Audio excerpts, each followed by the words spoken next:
Tá chamada.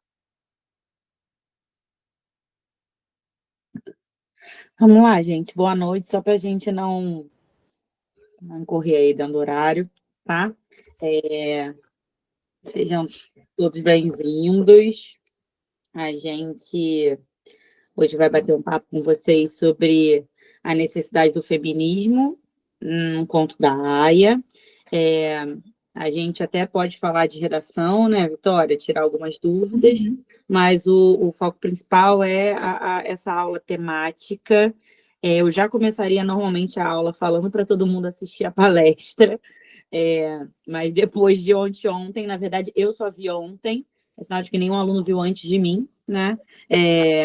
Mentira, uma aluna tinha me mandado mensagem, mas eu não tinha lido ainda.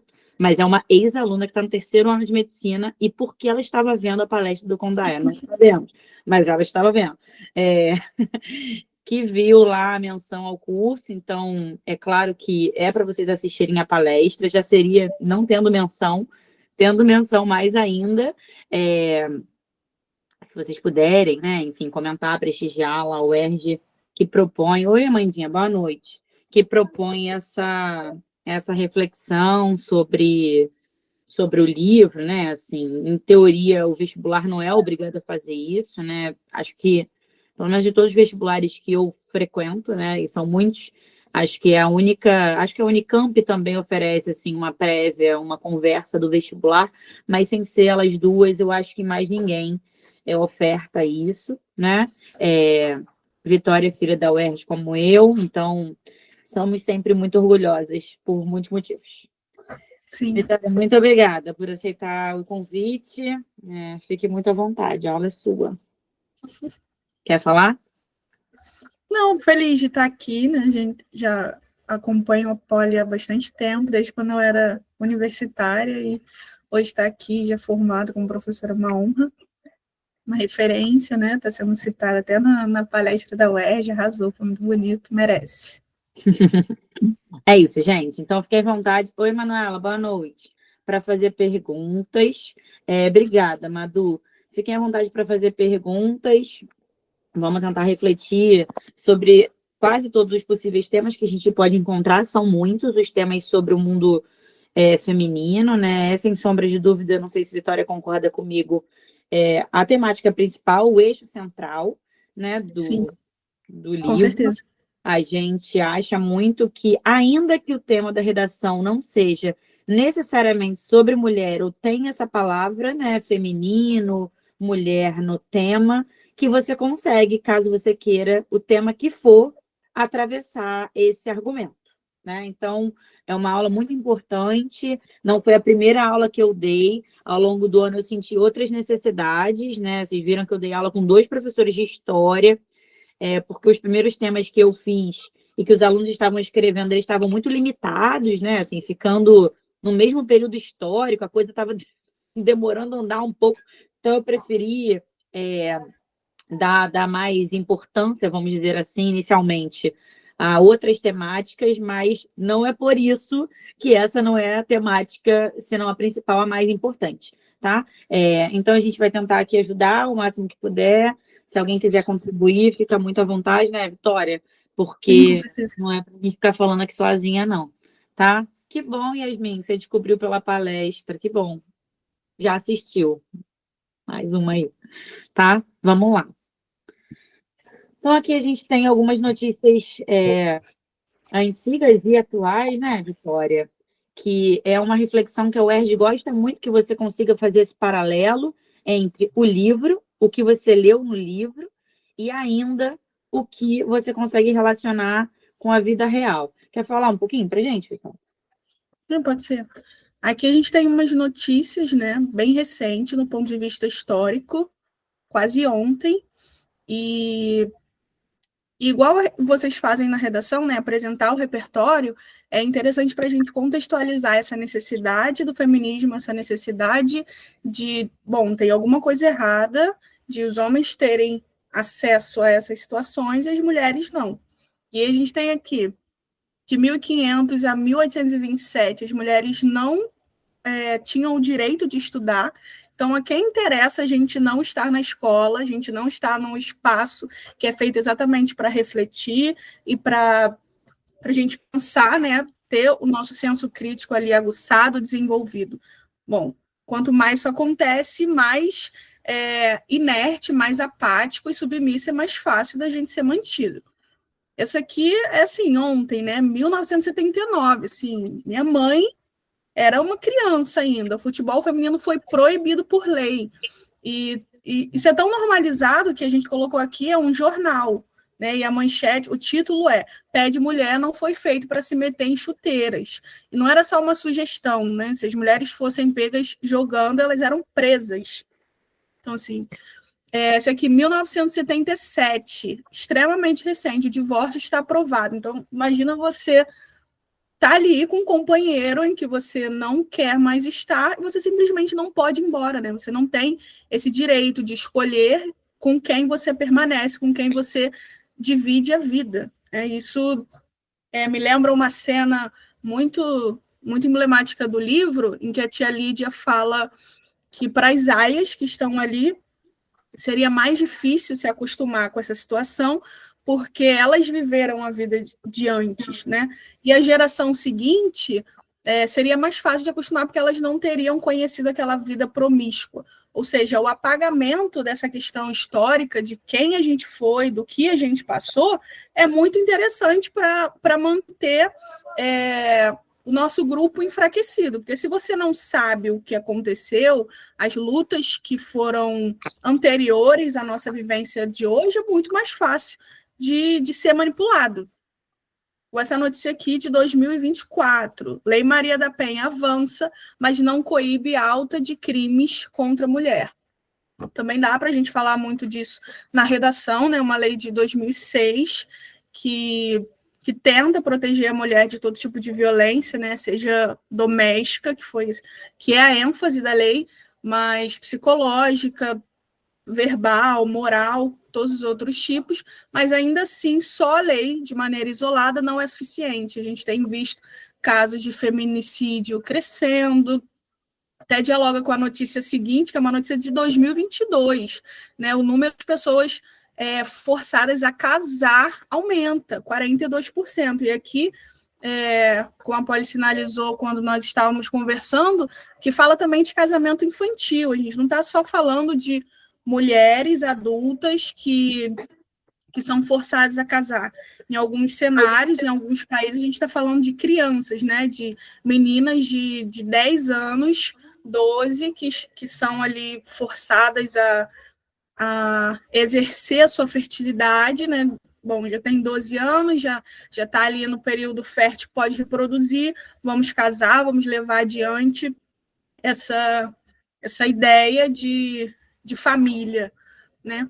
Tem uma outra que também é de 1950, é um passaporte, acho que essa está mais embaçadinho, mas é um passaporte, em que está escrito assim: a portadora desse passaporte é autorizada pelo marido a sair do Brasil e a regressar também ao país. Isso era bem comum, não só passaporte em viagens assim longas, mas quando as mulheres iam trabalhar, né? Se elas fossem abordadas pela polícia na rua, elas tinham ali um documentozinho de essa mulher autorizada pelo marido ou pelo pai a ir trabalhar e passar pelo caminho tal, da hora tal, para saber que ela não era, né, uma vagabunda que estava... Vagabunda no sentido de não fazer nada mesmo, que só estava ali circulando.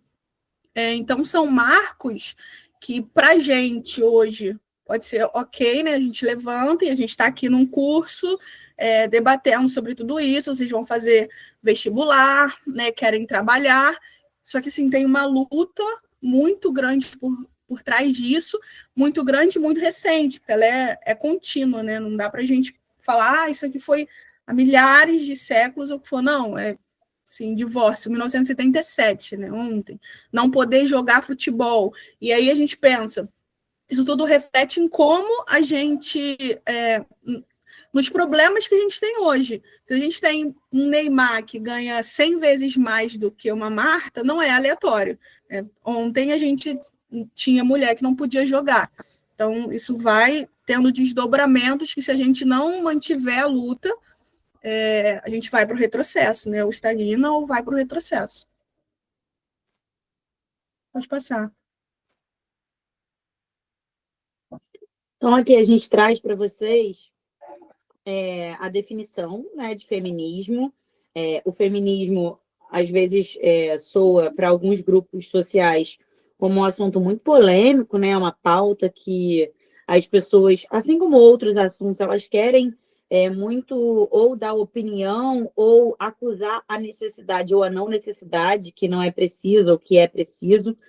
Por isso, aí, Vitória, a gente fez questão do nome da aula ser reflexão da necessidade, né? Então, com o nome da aula, vocês já devem estar percebendo, ou já devem ter percebido, que não só o livro, mas o meu discurso e o da Vitória vai ser pró-feminismo o tempo todo, tá? Já para a gente já deixar claro antes da aula começar.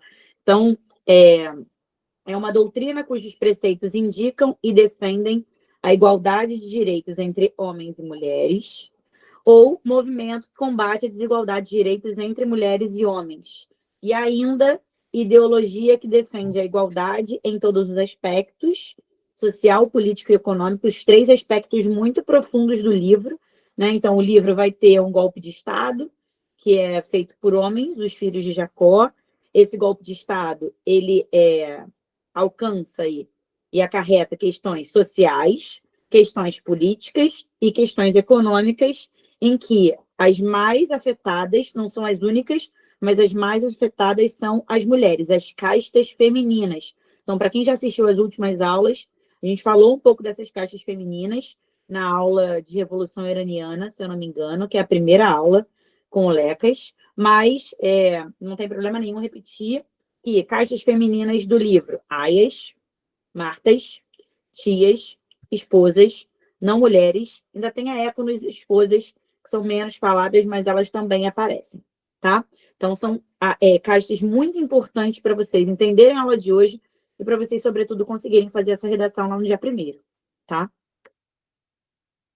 Aqui, a gente tem um pouquinho da história da onde surgiu o feminismo, né? Assim, se você quiser, né, na UERJ, fugir um pouco, por exemplo, de mas eu não tenho uma boa memória, eu não consigo lembrar o que é para colocar. Então, às vezes, história e geografia, elas são as ciências humanas e sociais, são as suas grandes parceiras, não só na redação da UERJ, mas também na redação da UERJ. E também uma fuga ali daquelas frases decoradas e que a UERJ não está interessada em que você venha e que você traga essas frases que você, de repente, memorizou lá para o Enem. Então, agora que o Enem já passou, eu acho que fica até mais fácil para a gente, né, Vitória, falar sobre isso mais abertamente, que você fez a sua redação, ela já está pronta, a gente torce por todo mundo, e lá no dia 13 de janeiro a gente espera uma ótima nota, mas essa redação aqui é uma outra redação. É um vestibular que tem um outro objetivo. Uma vez que a UERJ escolhe um livro para você ler, um livro de janeiro a dezembro, para ele ser trabalhado, né? Ela tem uma expectativa, ela nutre uma expectativa. Então, você tem de estudar esse livro, que é o que a gente está fazendo aqui. Você tem de pensar o que você poderia vir a colocar. Então, as frases prontas, nesse sentido, elas não nos cabem, porque se você tem todo esse tempo para pensar, por que você usaria algo pronto? Né? Então, cabe aqui história. Ao longo da história ocidental, sempre houve mulheres que se rebelaram contra a sua condição. E aí você pode colocar aqui uma dessas, né? Se houve isso na história, também há lá no livro. E uma dessas personagens é a Offred, a nossa narradora personagem, né? Que lutaram por liberdade e muitas vezes pagaram com suas próprias vidas. A Inquisição da Igreja Católica foi implacável com qualquer mulher que desafiasse os princípios por ela pregados. Então, de novo, eu e Vitória, a gente já teve uma aula de fundamentalismo, inclusive com o irmão da Vitória, né, gravada, está lá no YouTube para quem quiser assistir. Então, não é nosso objetivo com a aula de hoje, essa aula já está falada, não que a gente não possa falar, mas aqui são fatos históricos comprovados, né? A gente que está dizendo da Igreja Católica, né? Vocês aprendem isso em história, com professores de história.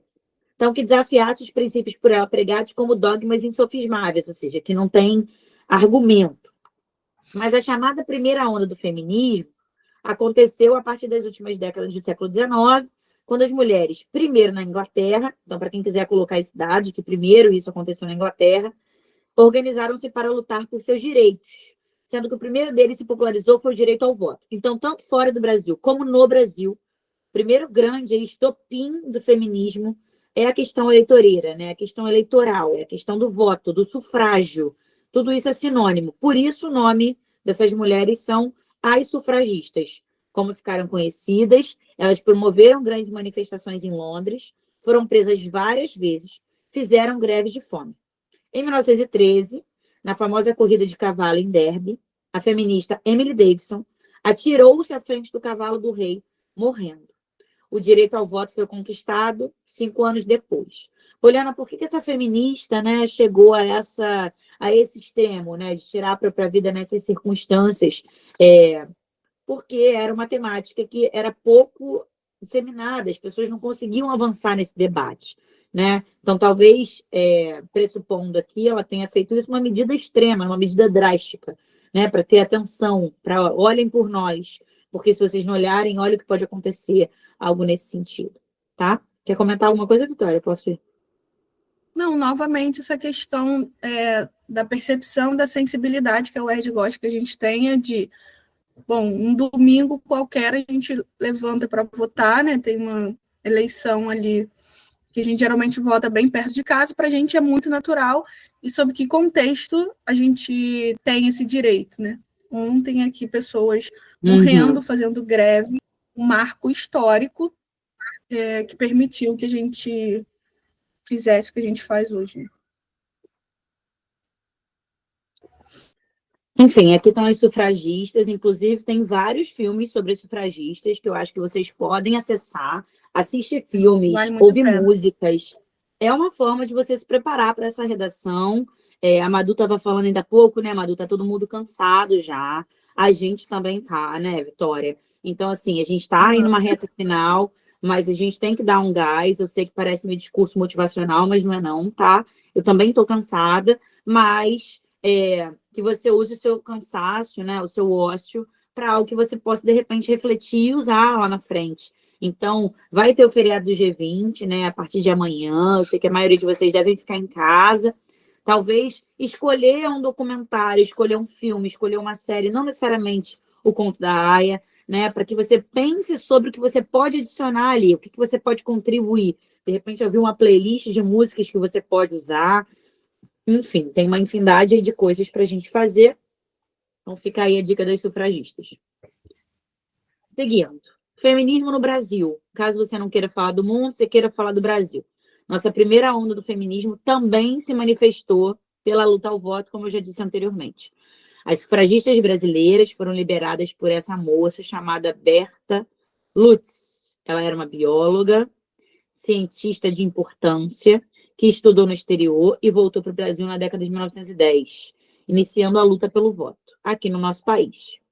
Foi uma das fundadoras da Federação Brasileira pelo Progresso Feminino, organização que fez campanha pública pelo voto, tendo inclusive levado em 27 um abaixo-assinado ao Senado. Então, ainda nessa primeira onda do feminismo, vale chamar a atenção para o movimento das operárias de ideologia anarquista, reunidas na União das Costureiras, Chapeleiras e Classes Anexas. E aí, o que elas proclamavam, o que elas pediam? Se refletirdes no momento, vereis quão dolorida é a situação da mulher nas fábricas, nas oficinas, constantemente amesquinhadas por seres repelentes.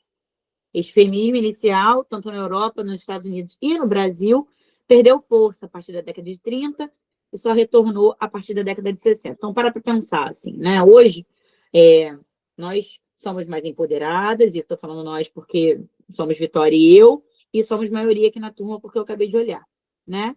E normalmente somos mesmo nas aulas, tá? Inclusive um dado aí para vocês.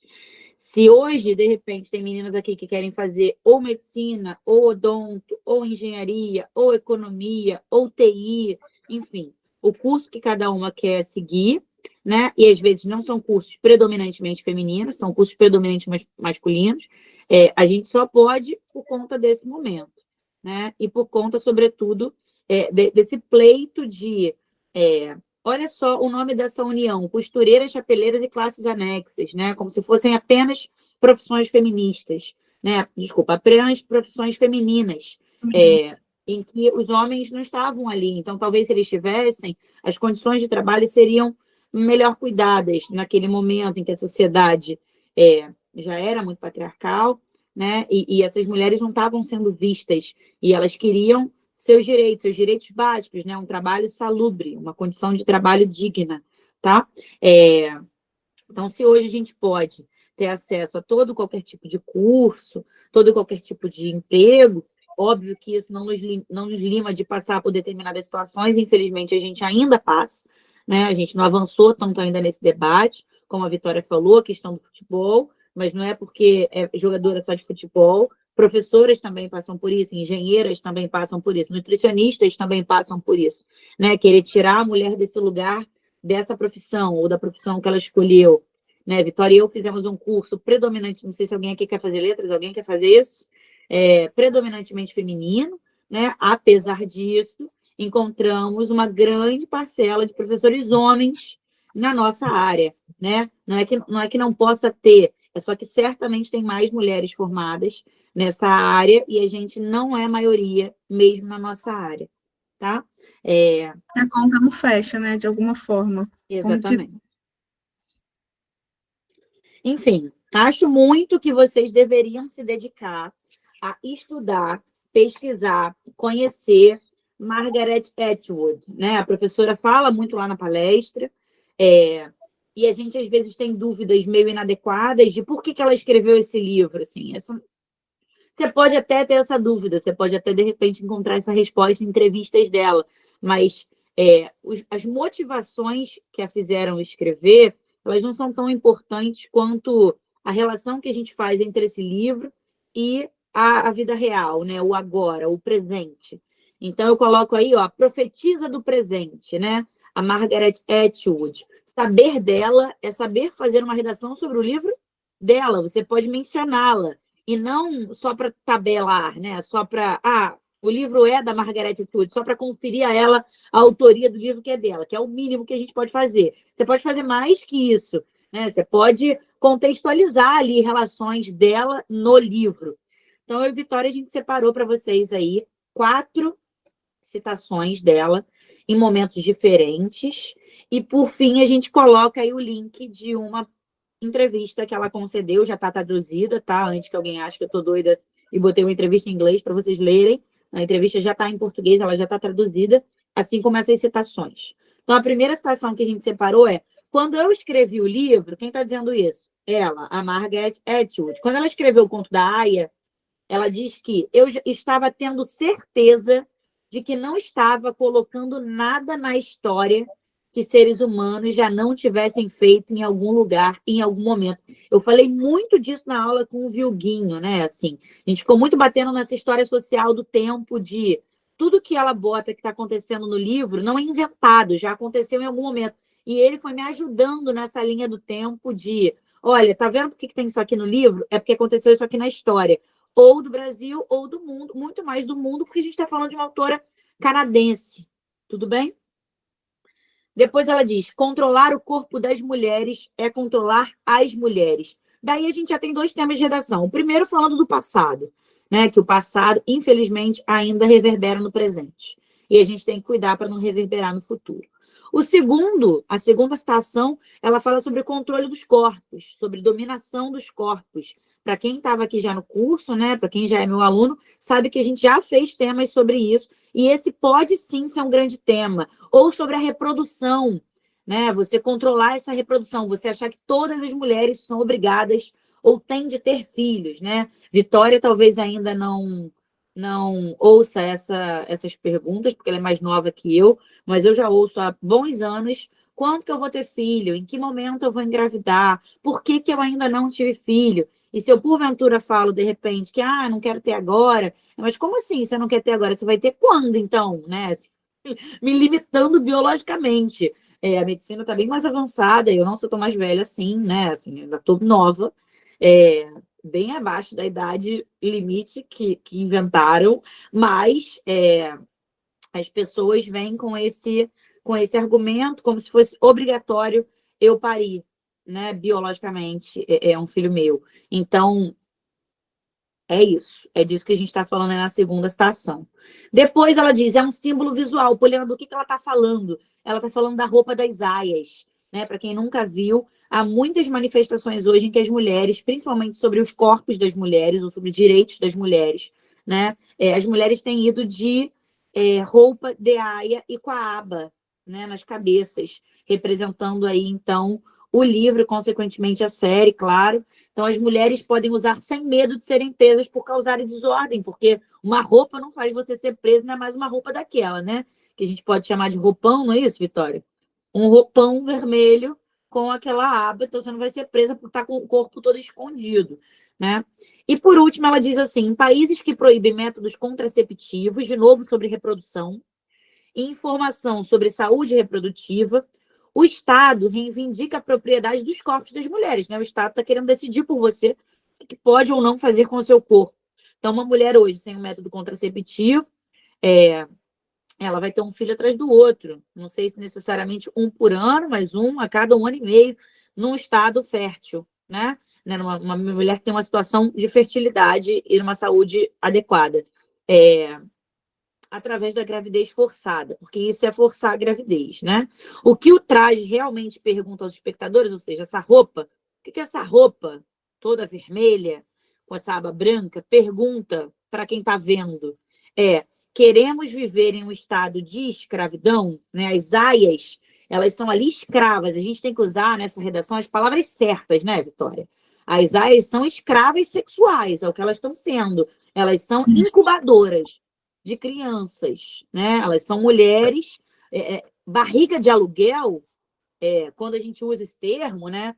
Parece que a pessoa aceitou ser barriga de aluguel, quando na verdade elas não aceitaram ser barriga de aluguel, né? Então, a gente tem que usar os termos certos para o UERJ entender que a gente entendeu o que a autora quis dizer, né?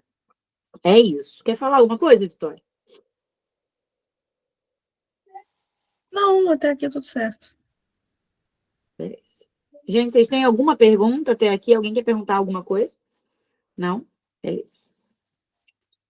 Então, aqui a gente tem, né? Meus alunos já viram, porque eu mostrei na semana passada, mas eu estou repetindo, a charge que a Margaret Atwood publicou no X, né? O falecido Twitter dela, na semana passada. E ela publica dias antes da eleição dos Estados Unidos, um assunto muito caro para ela. Eu não sei se todo mundo sabe, mas da primeira vez que a Margaret Atwood, o livro veio à tona novamente, né? Ganhou fama, voltou a ser um livro vendido. Foi na primeira eleição do Trump, em 2016. Esse livro volta à tona com as falas desse, então, candidato a presidente, agora já presidente novamente, né?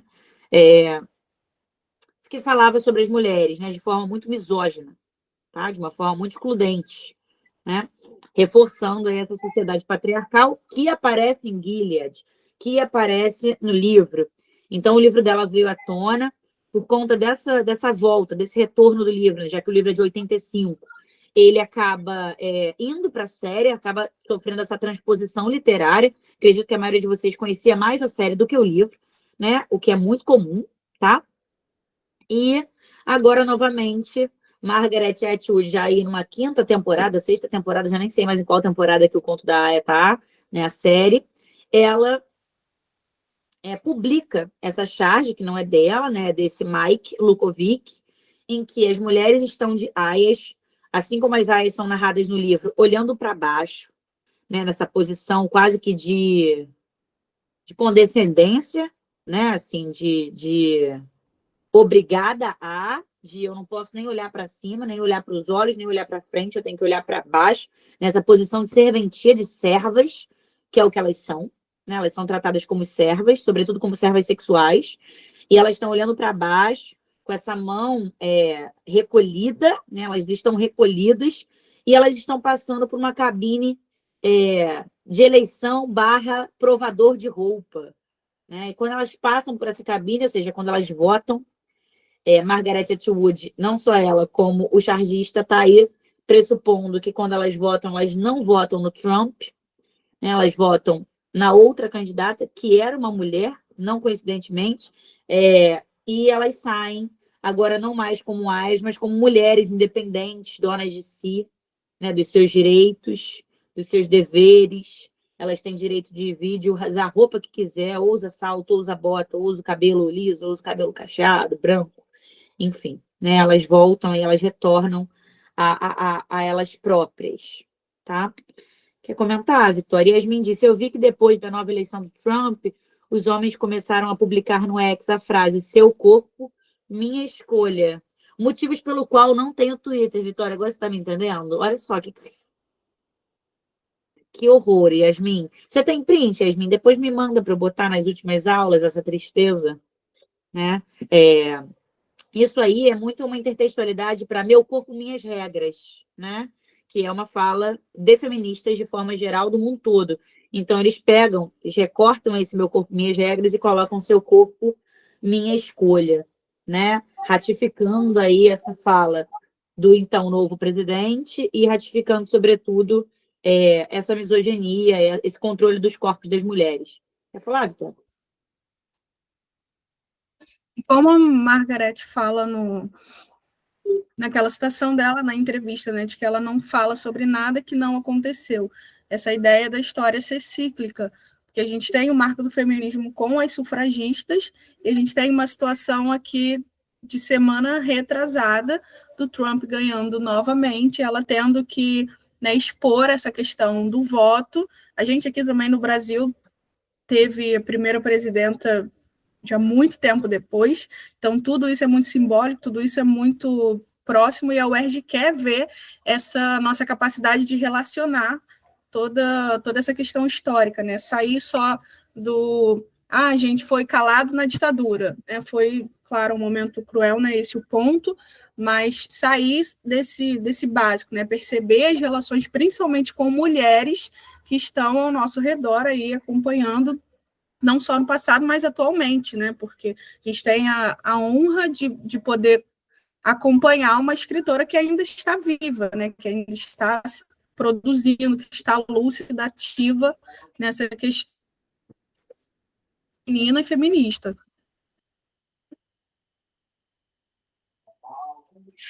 Aqui a gente tem, para quem não acompanhou e estava estudando muito ao longo do ano, a gente teve a infelicidade de conhecer essa PL, né, que é o Projeto de Lei 1904/24. Essa PL sugeriria, porque ela já caiu, por isso que eu estou colocando assim, ela sugeriria que uma criança, né, alguém de menor de idade, uma menina no caso, quando e se engravidasse, ainda que por motivos torpes, né, cujo motivos no nosso país o aborto é permitido, que não seria permitido e, sobretudo, deveria ser criminalizado. Então, era uma PL que talvez seja bacana vocês lerem o conteúdo dela. Eu sei que não é um passeio no parque, né, ficar lendo essas má notícias, mas são umas notícias que talvez possam ajudar a serem mencionadas a esse comparativo com a realidade que eu e Vitória a gente mencionou no início da aula. Então, aí a gente tem uma manifestação contra essa PL, né? Mulheres no Brasil inteiro fizeram manifestações e essas, particularmente, colocaram aí a roupa das aias, as abas e esse roupão vermelho, foram para as ruas com fora lira e criança não é mãe, arquiva já. Ali, eu não sei se dá para ver, bem no cantinho na direita tem o nome do coletivo dessas mulheres, juntas o nome do coletivo, e ao lado vem o símbolo do feminismo. Para quem não conhece, vai aparecer em algum momento na aula ainda, mas normalmente ou é uma mão ou é um círculo com uma cruz para baixo, né? E é isso. A Duda falou alguma coisa. Polly, não, Maria. Você viu que o Trump escolheu o secretário de Saúde e Serviços Humanos, que os produtos químicos na água estão fazendo as crianças ficarem gays? Eu vi. Não é só essa escolha nesse segmento, né? Ele tem várias escolhas, Maria, bem questionadoras, assim, vamos colocar desse jeito. Eu não sei se vocês viram, mas ele já chamou o Elon Musk para o governo dele. O Elon Musk é também uma pessoa bem exótica, vamos colocar dessa maneira, né, lá nos Estados Unidos, não só nos Estados Unidos, como no Brasil, no mundo todo, e ele está escolhendo claramente a dedos todo mundo que vai participar do governo dele, assim, certamente vai ser algo bem impactante, né, mas nada que a gente já não esperasse. Daqui a pouco vão falar do kit gay, certamente. Porque uma vez que os Estados Unidos começam a falar, o timing para chegar aqui ele é muito rápido, né? Assim, viva a globalização, olha que maravilha. Viva a internet. A gente não demora mais tanto para chegar aqui, né? Karine está contribuindo aí. O livro da Angela Davis está até ali. Eu ia pegar ele hoje para mostrar, não peguei, Karine. Mulheres, Raça e Classe. Poderia ser usado com muita intertextualidade na parte em que ela fala sobre o sufrágio feminino? Claro, poderia ser usado, tá? Não só o livro dela, mas qualquer livro que vocês entendam que é a mulher colocada nesse lugar de empoderamento. Então, até mesmo os livros de literatura, de ficção, vocês podem usar. Quando a gente diz, Karine, para não usar uma frase pronta, não é disso que a gente está falando, né, Vitória? Um livro desse é super bem-vindo, tendo em vista que você consegue fazer essa relação, imagino porque você tenha lido, né? Então, não é bem-vindo quando você não conhece, quando você não sabe exatamente o que botar. Então, não adiantaria eu e Vitória que a gente dá uma lista de livros que eu li, que Vitória leu, mas vocês não leram e vocês não iam conseguir fazer essa correlação, tá? Mas se vocês leram, quando leram, ou se assistiram, ou se ouviram, eu acho que é o melhor dos mundos para você poder fazer intertextualidade, tá? Como você colocou aí. A Amandinha falou, e a PEC que foi votada ontem também. Que PEC, Amandinha? Do que você está falando? A PEC do 6 por 1? Do regime trabalhista, é essa? Não, então não sei do que você está falando, não. Só estou acompanhando Acho que essa. é de casamento. Não tenho certeza, mas acho que é de casamento entre pessoas do mesmo sexo. Eu não sei. Sim, Não acompanhei ontem, não. 164 de Ah, 2012, a do aborto. Ah, sim. A do aborto, Amandinha, a gente quase não vai abordar aqui na aula de hoje, porque eu vou dar essa aula com Lequinha de novo, semana que vem, tá? Mas a gente vai falar dela. Enfim, então, aproveitando esse gancho que acho que Karine que falou, Karine trouxe muito bem essa palavra intertextualidade. O conto da Aya hoje ele aparece com muitas referências, então são duas charges brasileiras, de dois brasileiros, fazendo a intertextualidade com o conto da Aya, né, aproveitando essa onda aí do conto da Aya, que não é mais uma onda, que eu já entendi que acho que veio para ficar, porque de 2016 para 2024 já tem muito tempo, né? Então a primeira desse Nando Mota, ele é bem famoso, né? O desenho dele é bem característico. Ele desenha uma criança vestida de aia. A gente percebe que é uma criança por muitos motivos, né? Primeiro pelo tamanho, depois pelo balão. Ela está segurando um balão, como crianças normalmente fariam, mas ela tá de aia, ela tá grávida, ela tá chorando e ela tá com essa aba, né? Por conta daquela PL, né? Foi quando ele fez essa charge. E ao lado, apesar de não ter o nome do cartunista, não é do mesmo cartunista, tá, gente? Sempre gosto de botar referência, mas realmente não tinha a assinatura do cartunista para colocar. Ele coloca, não sei se vocês conseguem perceber que lugar é esse, não sei se tem alguém de fora do Rio que vai tentar essa prova, mas esse lugar aí é o Cristo Redentor, né? Fica aqui no Rio de Janeiro, muito famoso, um ponto turístico, e ele coloca uma aia no lugar do Cristo Redentor, ou o Cristo Redentor vestido de aia, com a aba, com o roupão e escrito Brasil 2024, como se, né, por uma comparação, uma metáfora de o Brasil está se tornando Gilead, né? Exatamente também por conta da APL que a gente mencionou anteriormente, tá? E por último, mas não menos importante, a gente tem a Marcha das Vadias. A Marcha das Vadias, ela é um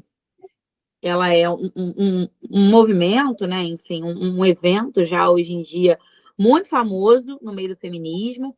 Falei para vocês que apareceu o símbolo é esse, né? Nem todo mundo usa necessariamente o símbolo dessa forma, talvez só use o círculo com quase que um mais para baixo aí, digamos assim, né? Mas a Marcha das Vadias, ela pode ser mencionada na redação, porque ela é muito famosa, Brasil afora, né? Em vários estados, e que luta aí pela igualdade de direitos. É uma marcha que não tem apenas mulheres, né? Muitos homens vão junto com as mulheres, não para ter um lugar de protagonistas, mas sim um lugar de apoio, um lugar de companheirismo, digamos assim, tá? E o Entendendo que a termo é um luta... problema, né? O pessoal geralmente tem medo de usar Marcha das Vadias, por ser ser uma palavra chula, mas usando entre aspas, tudo bem, né? É o nome do Exatamente. movimento mesmo, de boa. Paula fez uma pergunta, Vitória, para a gente. Conseguiria me explicar um pouco mais sobre o tipo de governo do Trump, sobre o tipo de governo, sobre como o tipo de governo do Trump pode impactar aqui? É isso, Paula? Como eu conseguiria abordar isso? Paulo, eu falei do governo do Trump porque é uma pauta da autora, da Margaret Atwood, né? Eu estava contextualizando porque o livro dela, que é de 1985, está sendo falado hoje. E aí ele começou a ser falado, começou a ser mencionado novamente, de 85 para 2016, por conta do governo Trump, né? Mas eu acho que não só o governo Trump pode ser mencionado, como qualquer governo que se declare um governo de extrema-direita pode ser mencionado nessa redação, e a gente tem uma lista para te falar de governos ao redor do mundo, né? Ou que estão na presidência de forma atual, ou que já ganharam, ou que estão sendo falados como a próxima, o futuro daquele país.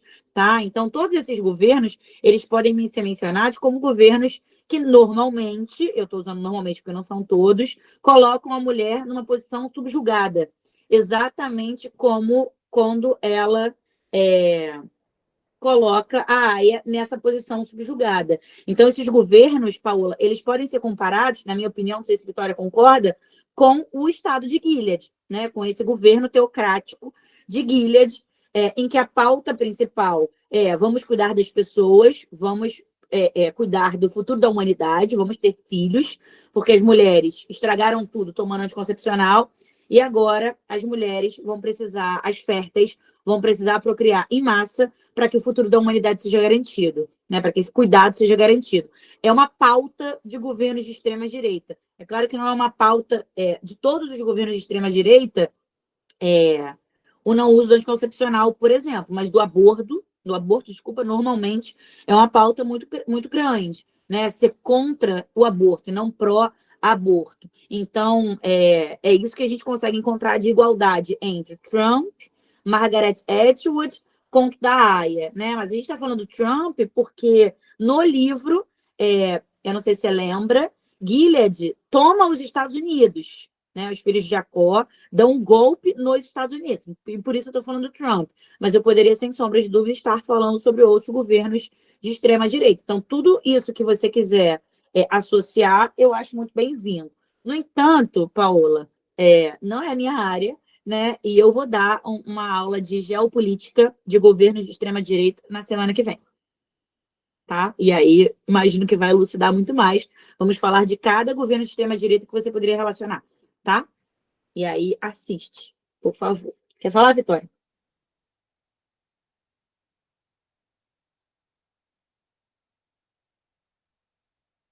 Não? Não? Você está mutada.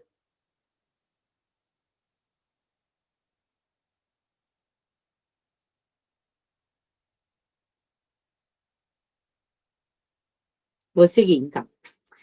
Imagina, Paula, olha só, no decorrer desses 30 anos, um livro vai marcar as mulheres, né? E será fundamental para essa nova onda do feminismo, que é o segundo sexo, de Simone de Beauvoir.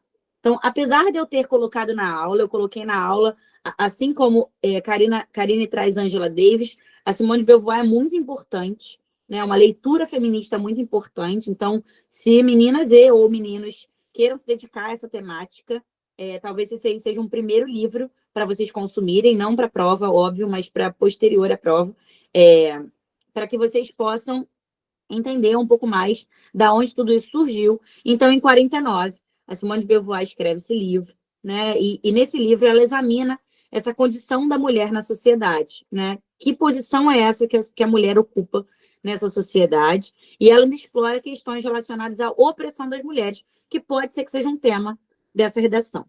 E ela é conhecida, e eu fiz questão de colocar na aula de hoje, e eu fiz questão de colocar não para não exaltar a afirmação. A afirmação é muito bonita e muito condizente, sobretudo concordo.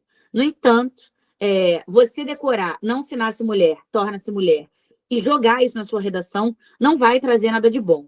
É muito mais interessante você trazer a influência do ambiente social na construção da identidade de gênero. né? O quanto que o ambiente em que a gente está inserido que escolhe para a gente o que é ser mulher. Então, se você nasceu, por exemplo, numa família extremamente machista, extremamente patriarcal, em que o pai ou a mãe, né, dessa família te proibia de usar determinadas roupas, determinada maquiagem, dizia que subir em árvore não era coisa de menina, dizia que jogar futebol não era coisa de menina, que os brinquedos que você ganhava eram apenas brinquedos de cozinha, ferro de passar roupa, máquina de fazer sorvete. Você, nesse contexto, vai naturalizar essa condição e provavelmente vai passar isso adiante com os seus filhos, com os seus afins, com os seus alunos, caso você fosse um professor, e etc. Né? Porque essa influência do ambiente, ela determina como você se identifica no seu gênero. Então, se você, de repente, cresceu com uma mãe, né, que sofria alguma violência de alguém, você ou naturaliza aquilo, ou você, se sofrer uma violência um dia, você talvez não vá perceber, porque você naturalizou aquela relação, tá? Então, além de não isso ser, Polly, sobre a citação, né? Porque eles gostam muito vindo habituados do Enem. Além de, às vezes, não ser proveitoso, é prejudicial, né? Não é só, não vai acrescentar nada, mas não vai me prejudicar. Porque, assim, a gente vai ter corretor que muito possivelmente conhece. Se eles deram um livro em janeiro, então, do mesmo jeito que a gente está se preparando como aluno, quem vai corrigir muito mais. Então, você pegar uma citação de um livro que é enorme, né, e muitas das vezes a gente não leu, é pouquíssimo produtivo para a UERJ, não é o que a gente espera, né, não é o que eles querem. Então, é muito mais interessante pegar a ideia em si, não só dela, mas de filósofos normalmente, e aplicar, como a Polly falou, dentro do contexto, né? Trazendo exemplos práticos, exemplos históricos, relação com o livro, mas não a citação em si, porque geralmente fica muito solto, né? Por mais que eu consigo relacionar, na prova do Enem é muito mais fácil. Por isso que às vezes a gente acha que fica legal. Yasmin maravilhosa, olha só, Vitória, achou aí no chat, colocou pra gente, achei uma matéria da CNN que fala sobre essa trend do X, a trend que mencionaram acima de seu corpo, minha escolha, né? Então, olha aí, gente, vale muito a pena vocês colocarem. Poliana, como é que eu cito uma trend na redação? Você vai botar entre aspas, você vai botar o que é escrito na trend, vai dizer que essa trend está no X, né? Tem no YouTube o curta Vida Maria. Fala mais pra gente, Andressa.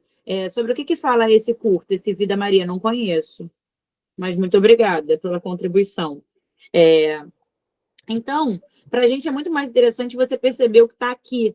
A Mandinha disse que é ótimo o curta, olha aí. Então, vale a pena assistir. Vitória, trabalho de casa para a gente no feriado. Sabemos que a desigualdade entre homens e mulheres é socialmente construída, então ela não existe, né? Você nasce igual, em teoria, certo? Então, ela é construída pelo processo de socialização. Desde a infância, meninas o quê? Não choram. Meninos são educados para serem fortes e brutos. Quando você vai na Renner, na Riachuelo e na C&A, a blusinha dos meninos está escrito o quê? Hero, certo? Ou aventureiro, ou qualquer coisa do tipo.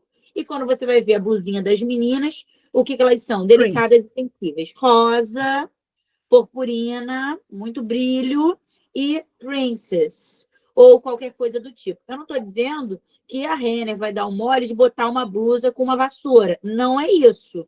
Poderia? Poderia. Mas ela sabe que não venderia, certo? Então ela coloca flores.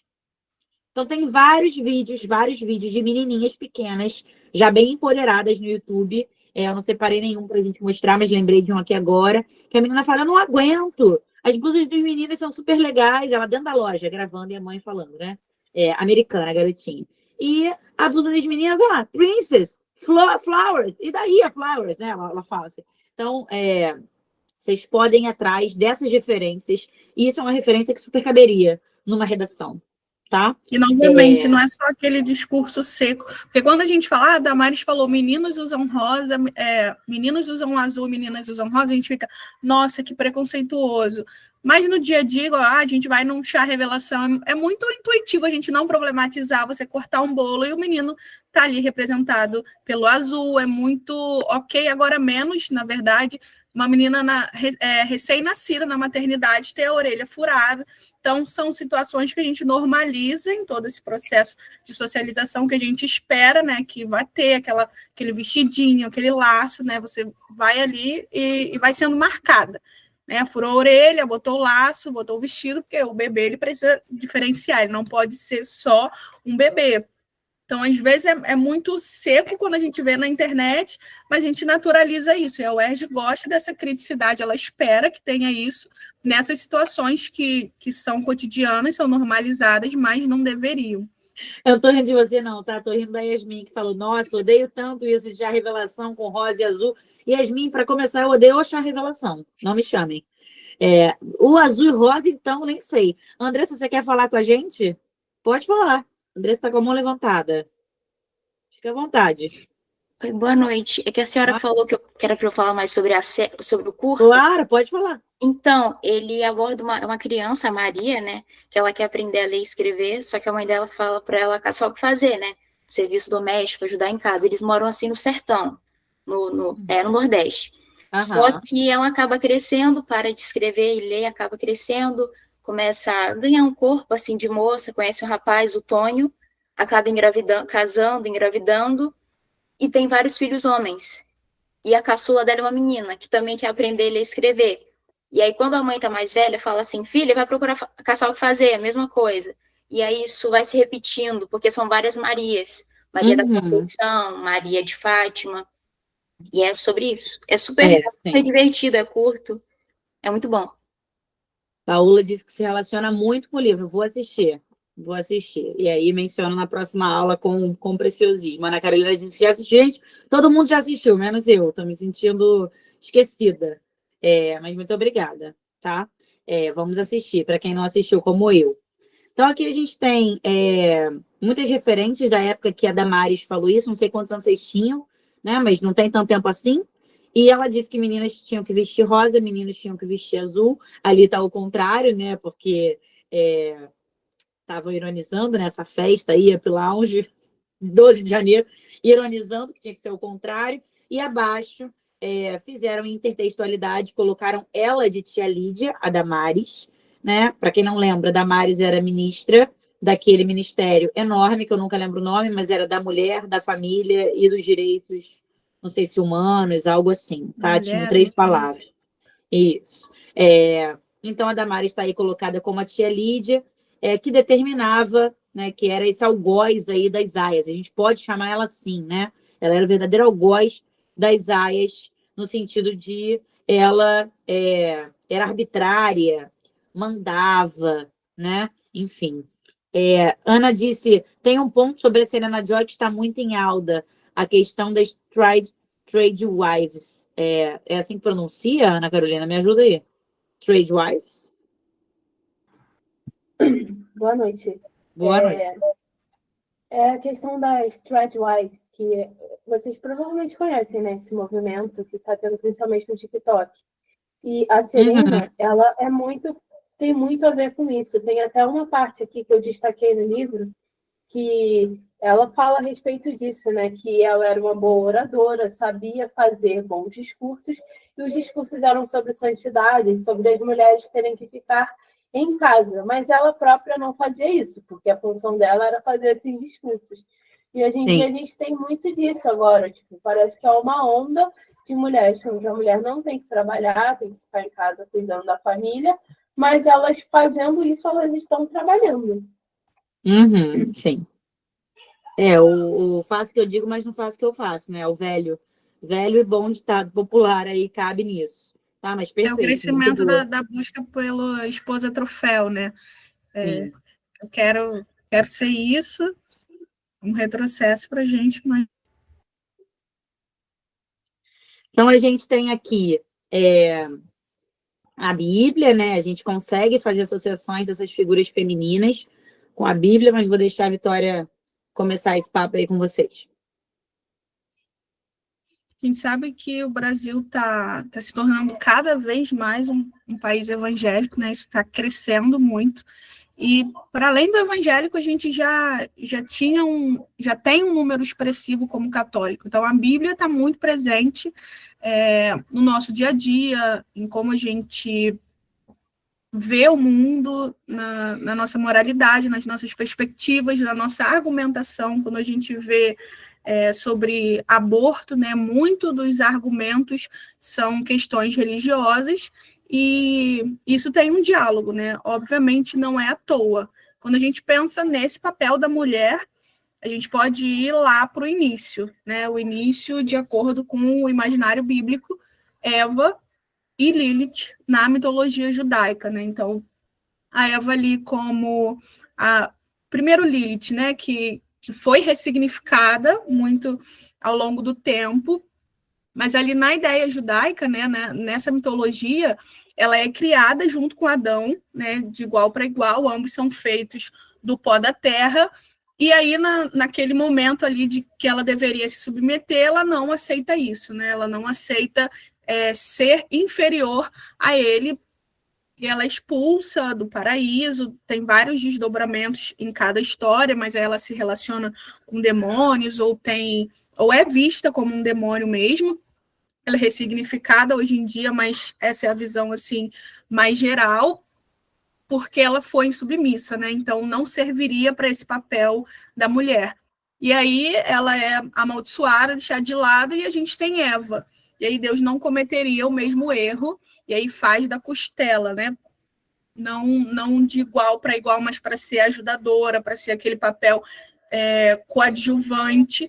E a gente tem aquela ideia muito conhecida e disseminada de que o pecado veio ao mundo, né, pelo homem, mas a mulher que foi essa facilitadora, né, ela que foi enganada pela serpente, ela que levou o pecado para o mundo, para o homem, ela que deixou ser persuadida e ser convencida e persuadiu.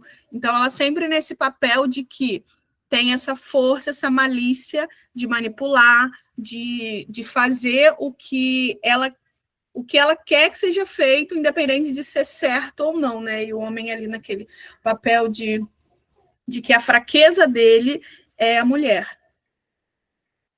A gente teve aqui comentários. Yasmin dizendo que usou Eva numa redação que ainda não me entregou, perfeita, e que automaticamente lembrou de Caim. Para quem não sabe do que a Yasmin está falando, Yasmin está fazendo menção aí à prova de língua portuguesa, né, a discursiva, cujo livro escolhido foi Caim, que também faz menção direta à Bíblia, e lá em Caim, Eva e Lilith também aparecem, tá? No livro do Saramago. Não sei se mais alguém vai fazer essa prova, como Yasmin, mas isso aparece. Mirella fez a seguinte pergunta, que eu já ia começar a falar.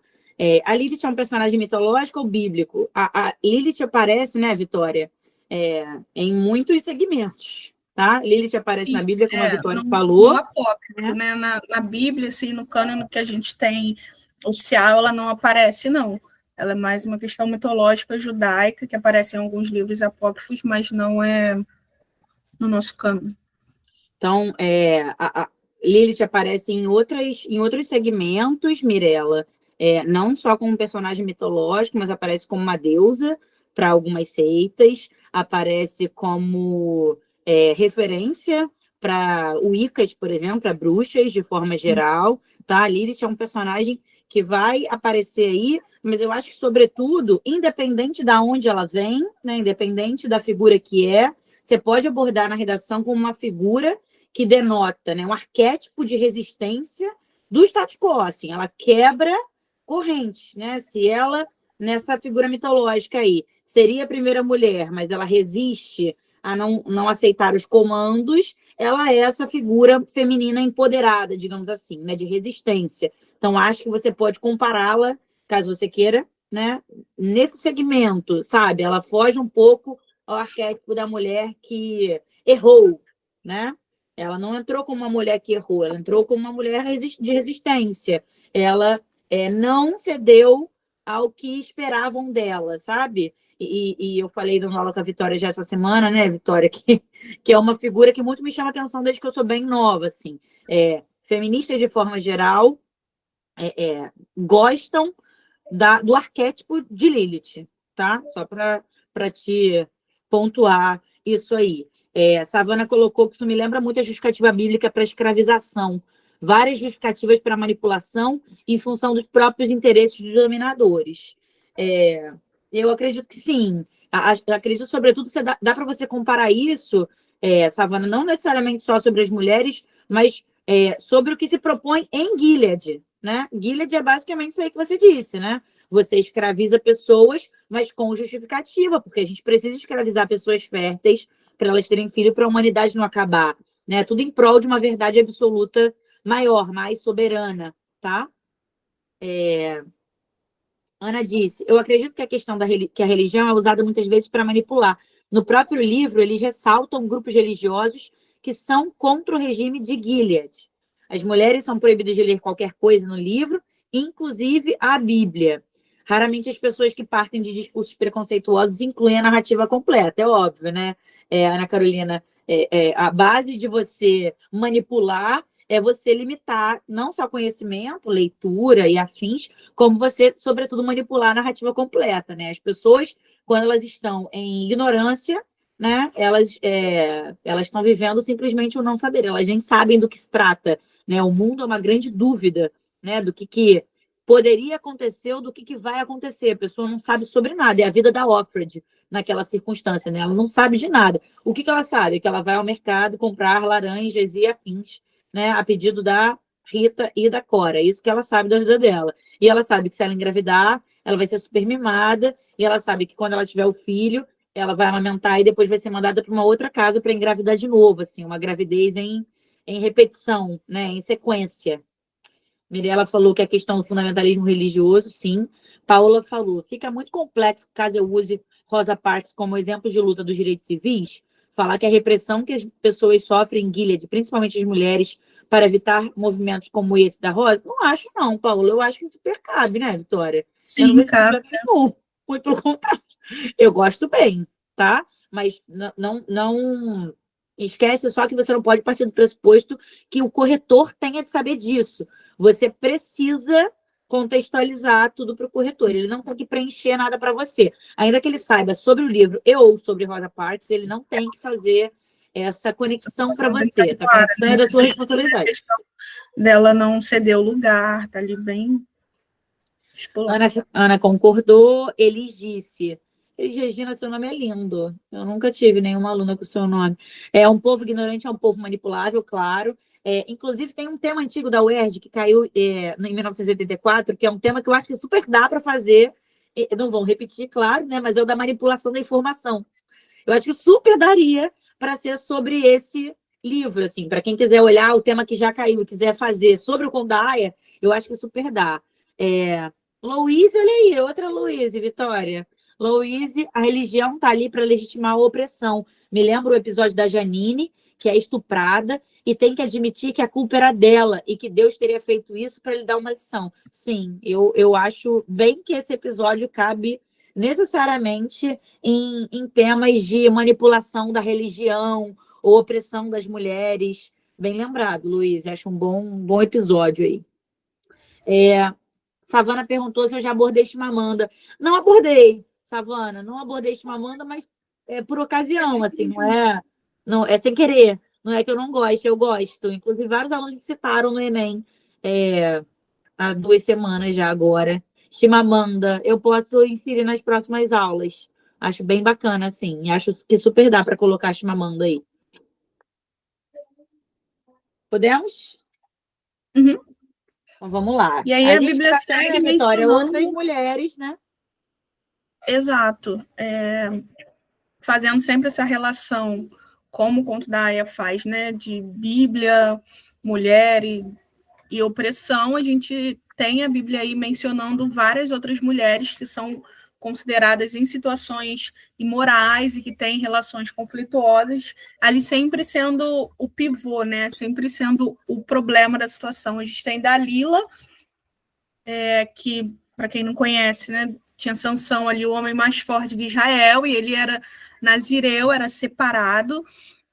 Então, numa cultura judaica em que beber era muito habitual, por exemplo, ele não bebia, ele estava ali a serviço do que Deus tinha preparado para ele. Então, ele matava leão na mão, matava urso, só que ele tinha um segredo, né? E o segredo dele estava no fato do cabelo dele ser enorme. E quem descobre isso? Dalila, né? Ele se apaixona por ela e ela se vende para uma outra tribo para descobrir o segredo dele e eles conseguirem pegar e ganhar ali aquele cenário de guerra. Então ela é vista como essa mulher, essa figura tentadora, que é desleal, que consegue, né, persuadir, e como isso dá em consequências devastadoras, né, enormes. A gente tem Raabe também, que já tem uma perspectiva mais ambígua, porque ela foi benevolente, esperta em receber alguns espiões na casa dela. Então, embora ela fosse uma prostituta, ela recebe ali homens de Deus e fala: olha, eu vou esconder vocês, em troca eu quero que a minha casa, a minha família seja poupada. E aí ela já é vista com aquela ideia de, ok, né, era uma meretriz, uma prostituta, mas teve uma boa ação e ela alcança, de certa forma, uma misericórdia, tanto que ela é citada nessa genealogia de Jesus e ela é vista com mais sensibilidade, né, como se fosse, ok, era prostituta, mas ela fez o que deveria ser feito, ela contribuiu para que o plano de Deus fosse ali levado adiante.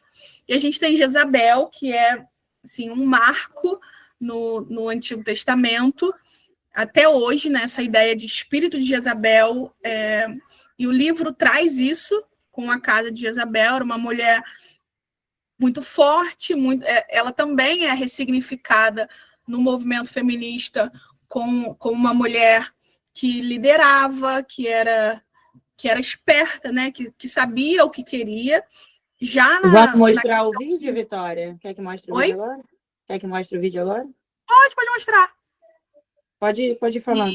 Na igreja, ela é vista, sim, como uma das piores mulheres possíveis, né? Porque a Bíblia é bem clara em dizer que ela se pinta, que ela se arruma ali para ir para a janela e adorna o cabelo, se perfuma. Isso dá a ideia de que a mulher imoral, sensual, ela tem essas questões.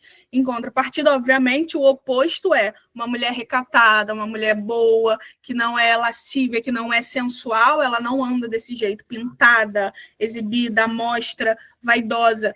E a gente tem essa questão da rivalidade do espírito de Jezabel muito forte até hoje. Esse é um vídeo do TikTok, a minha irmã me mandou, e a legenda é exatamente essa. Quando Jezabel fala que seu marido é lindo. Isso é bem comum na igreja, sim, é divertido, né, para as pessoas pensarem isso. Ela faz uma musiquinha com isso. Volta aí, pai. O meu marido é bonito, mas é todo meu. Se tá querendo um varão, peça pra Deus o seu. Esse vaso é casado, não tem condições de você ficar com ele, pois é meu varão. Esse vaso é bonito e tem algo diferente. É varão da missionária e também é crente. É pai de 2 filhas, ele é marido exemplar. E se tu der em cima dele, Jeová vai te cobrar. Eu não aguento, eu adoro. E essa ideia é muito disseminada hoje, né? O espírito de Jezabel. Dalila também é muito, mas Jezabel é muito marcante. E para a gente é uma figura muito importante de conhecer, porque faz exatamente esse paralelo com o livro, né? O que é a casa de Jezabel lá? As mulheres que são prostitutas e estão ali também pintadas com esse espírito de sensualidade, né? De prostituição a serviço dos homens, né? Então, ela é imunda, ela é imoral, e toda essa prática dela é perversa. Tanto que a tia Lídia fala no livro sobre essas mulheres já estarem automaticamente condenadas ao inferno, né? Não tem opção. Um outro caso também muito, muito comum é de Ana e Penina, ainda falando sobre essa rivalidade, e conversando também com o conto da Aya sobre a fertilidade, sobre gerar, ser visto como a graça de Deus, né? Então, se você é estéril, você foi esquecido ali no favor de Deus, de alguma maneira. E aí, basicamente, eram 2 mulheres, né, esposa de um homem só, E basicamente viviam, a Ana tá lá e via a Penina passando, sendo zombada de, ó, eu posso ter filho e você não. Né? Aquela coisa bem novela. Olha como eu posso gerar, eu tenho vários filhos e você aí seca, infértil. Então, essa rivalidade representa esse conflito da maternidade que é muito presente na Aia, né? Porque o que é você ser fértil ali? É você ser agraciada por Deus, né?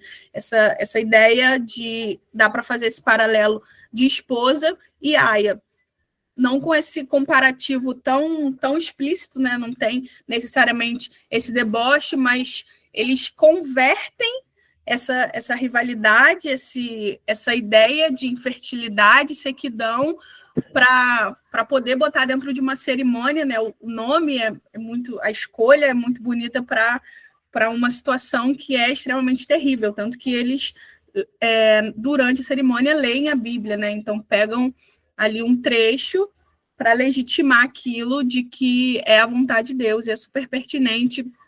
Eu sei que para algumas pessoas é muito sensível, né, usar esses personagens bíblicos, mas a questão não é essa, não é ferir a fé de ninguém, nem falar mal sobre a Bíblia, é ter um olhar crítico e ver como literatura e saber que isso impacta a sociedade de alguma forma, é inegável, independente da nossa fé, né? Eu não sei se todo mundo viu, Vitória, a série, né? Mas eu lembro, ouvindo você falar, eu lembro muito da parte do Fred com o outro comandante falando assim, tá, mas a gente tem que criar um ritual, tem que ter um nome, porque senão as mulheres não vão aceitar. Não as mulheres às aspas, elas vão ser obrigadas, mas as esposas, né? Sim, então, exato. Vamos pensar num nome, cerimônia, né? Então, tudo tem intenção discursiva, tá?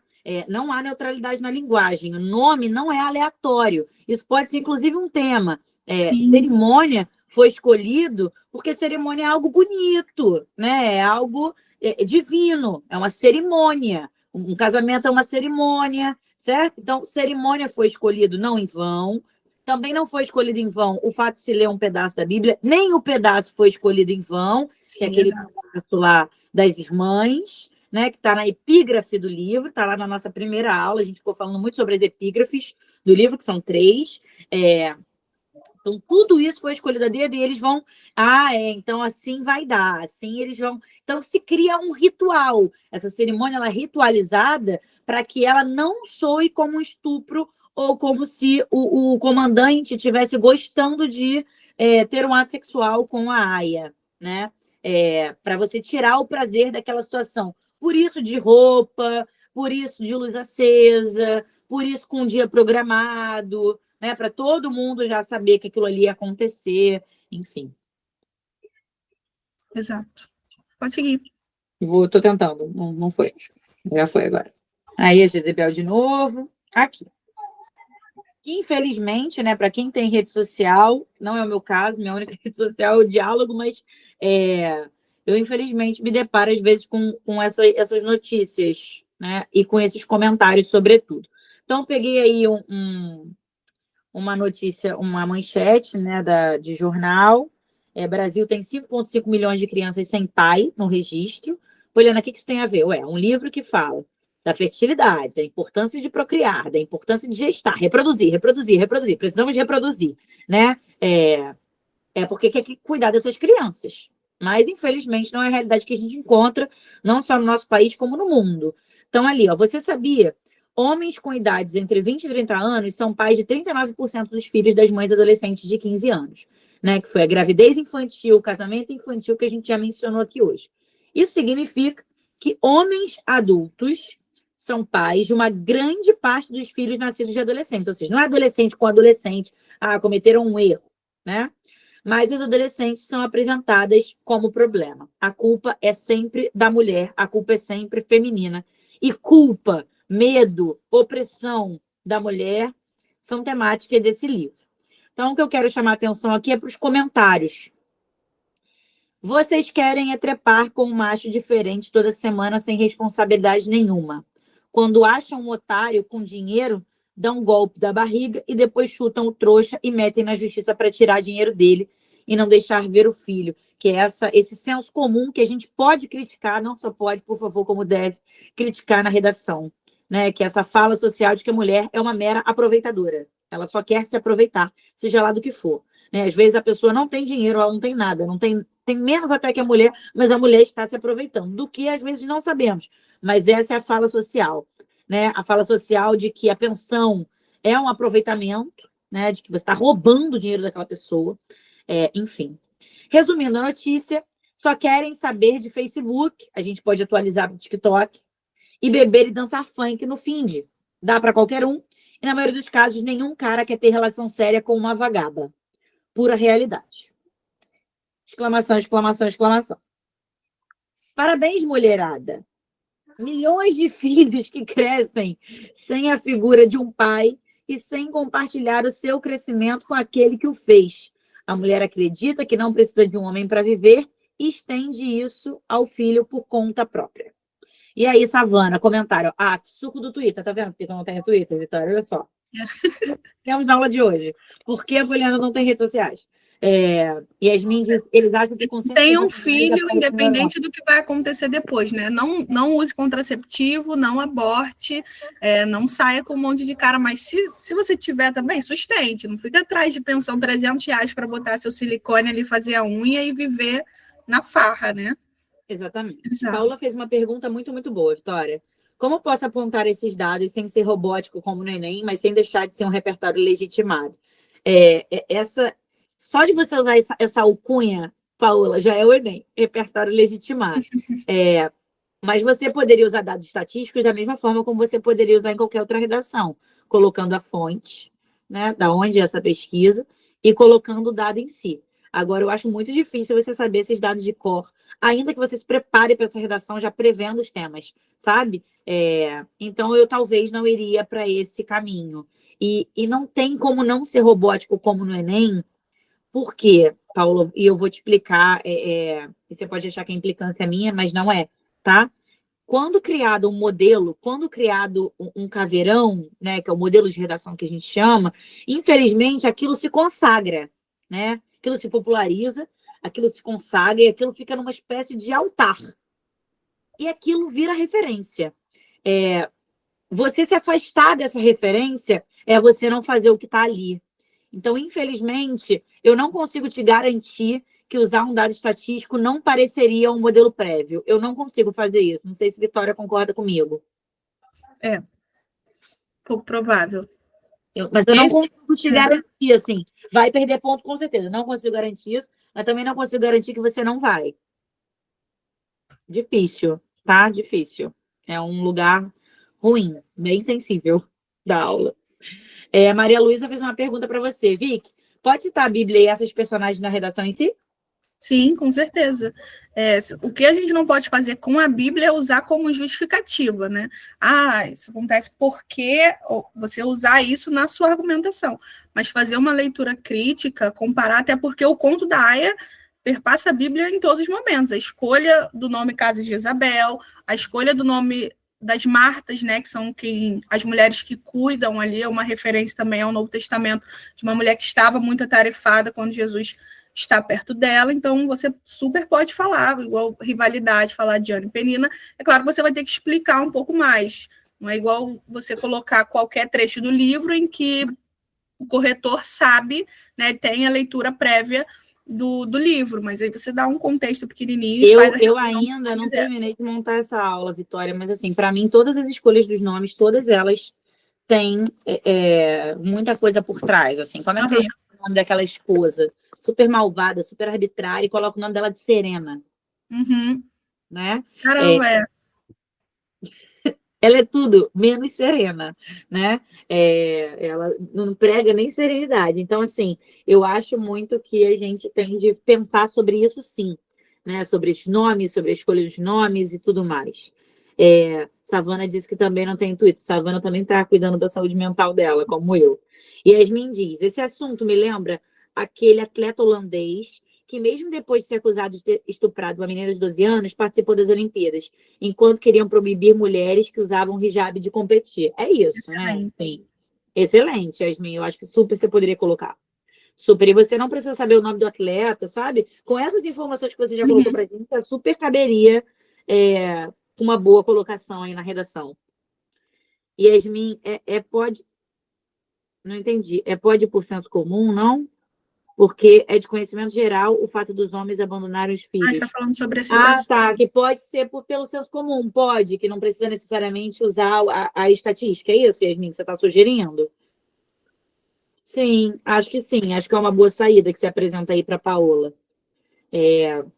Ana Carolina diz, uma coisa que pode estar usando a Bíblia e a hipocrisia é o fato de Jesus priorizar o aprendizado de Maria, irmã de Marta. Como assim? Eu não entendi. Também não. Ana, Então, quer no abrir o contexto- microfone e explicar pra gente? Sim, gente. É porque no contexto o que está acontecendo é que Marta e Maria elas são irmãs e quando Jesus chega, né, ele vai lá para pregar na casa delas. E Marta, ela está trabalhando e Maria, ela senta perto de Jesus com os homens para aprender, o que não podia na época. E aí Marta reclama com ele, falando, você vai deixar que ela fique aí ao invés de me ajudar a servir? E ele fala que sim, que ela escolheu a melhor parte e deixa ela ficar ali.